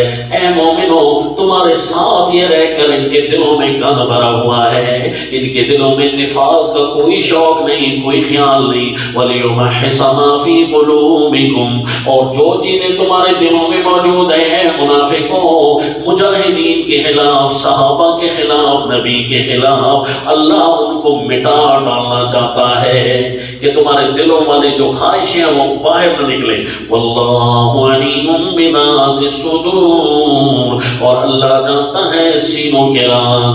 ان الذین تولوا منکم یوم التقى الجمعان، یہ پہلے طائفہ کے بارے میں ایک شبہ کا ازالہ کہ جس طائفہ پر نعاس غالب آئی تھی، تھوڑی دیر کے لیے یہ جو بھاگے تھے اور شبخون کے ڈر سے، میں نے کہا ہے نا بار بار، جہاد کے اندر سے نہیں بھاگے، یہ شبخون کی صورت بنی نا، تو جس طرح ڈاکو کے سامنے کوئی، سانپ کے سامنے کوئی بھاگتا ہے، تو اس پر ایک خدشہ ظاہر ہوا تھا کہ ان کے اوپر تو ڈانٹ نہیں آئے گی، منافق اوپر تو ڈانٹ آئی، ان کے اوپر تو ڈانٹ نہیں آئے گی اللہ کی، تو ان کا دل بھی اللہ نے مزید رکھ لیا، حالانکہ پہلے اللہ نے ان کے بڑے کمالات بیان کیے، سمجھا نہیں؟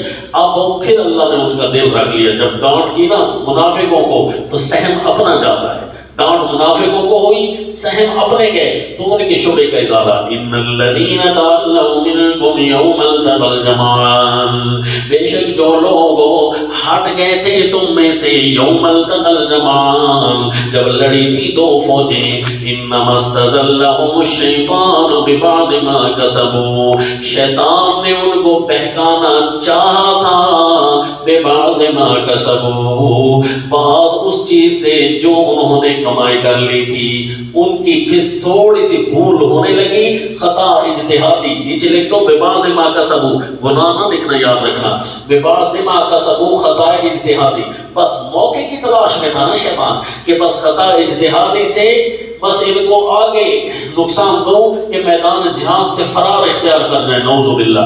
شیطان نے بہکانا چاہا، بہکایا نہیں، فَأَزَلَّهُمَ الشَّيْطَانُ، وہاں بھی آپ کو بتا دیا تھا سورہ البقرہ میں کہ شیطان نے کیسے بہکایا، حقیقت میں تو نہ بہکایا لیکن کیس اس پر بن گیا، اور یہاں شیطان نے بہکانا چاہا لیکن آگے تو صحابہ تھے، شیطان کے بہک میں آئے نہیں، کیونکہ اللہ فرماتے ہیں وَلَقَدْ عَفَا اللَّهُ عَنْهُمْ، کیونکہ پیچھے بھی فرما چکے کہ ثُمَّ أَنزَلَ عَلَيْكُم مِّن بَعْدِ الْغَمِّ أَمَانَةً، جو شیطان کے بہکاوے میں ہو اس پر کوئی امانت ہے، شیطان کے بہکاوے میں گئے نہیں، شیطان کا کہنا مانا نہیں، استزلہ کا صیغہ، اس کو محفوظ رکھنا۔ وَلَقَدْ عَفَا اللَّهُ عَنْهُمْ، اللہ ان کو اس معاملے میں بھی بخش چکا ہے۔ دوبارہ فرمایا، حالانکہ خطا اجتہادی کی، وَلَقَدْ عَفَا عَنْكُمْ خطاب کر کے بھی فرمایا کہ تمہاری خطا اجتہادی کو معاف کیا، اور رپورٹ کر کے بھی بتایا وَلَقَدْ عَفَا اللَّهُ عَنْهُمْ، اللہ نے ان کو تو معاف کر دیا ہے، لہذا یہ خدشات نہ ابھرے۔ ڈانٹ صرف کافروں کو دی جا رہی ہے۔ ان اللہ غفور، اللہ معاف کرنے والا ہے۔ 70 شہداء ہو گئے اس ایک خطا کی وجہ سے۔ فرمایا حلیم، اللہ بڑے حوصلے والا ہے، اس لیے اللہ نے ان کے اوپر ہونے والا جو کفار کا ظلم ہے تمہارے کھاتے میں اللہ نے نہیں ڈالا، بلکہ کافروں کے کھاتے میں کیا، کیونکہ انہوں نے مارا ہے ان کو، اور ان شہداء کو اللہ نے ان کی شہادت کو قبول کر لیا ہے۔ یہ کتنی بڑی خطاب نمبر 5 تھا، اور کتنی بڑی تاکید تھی جی؟ تاکید نمبر 7 تھی۔ یہ 7 تاکیدیں پوری ہو گئی اور یہ خطاب 5واں پورا ہو گیا، اور آیات کی فٹنگ کتنی مزدار رہی تھی، اس لیے اس کو اسی طرح یاد رکھنا۔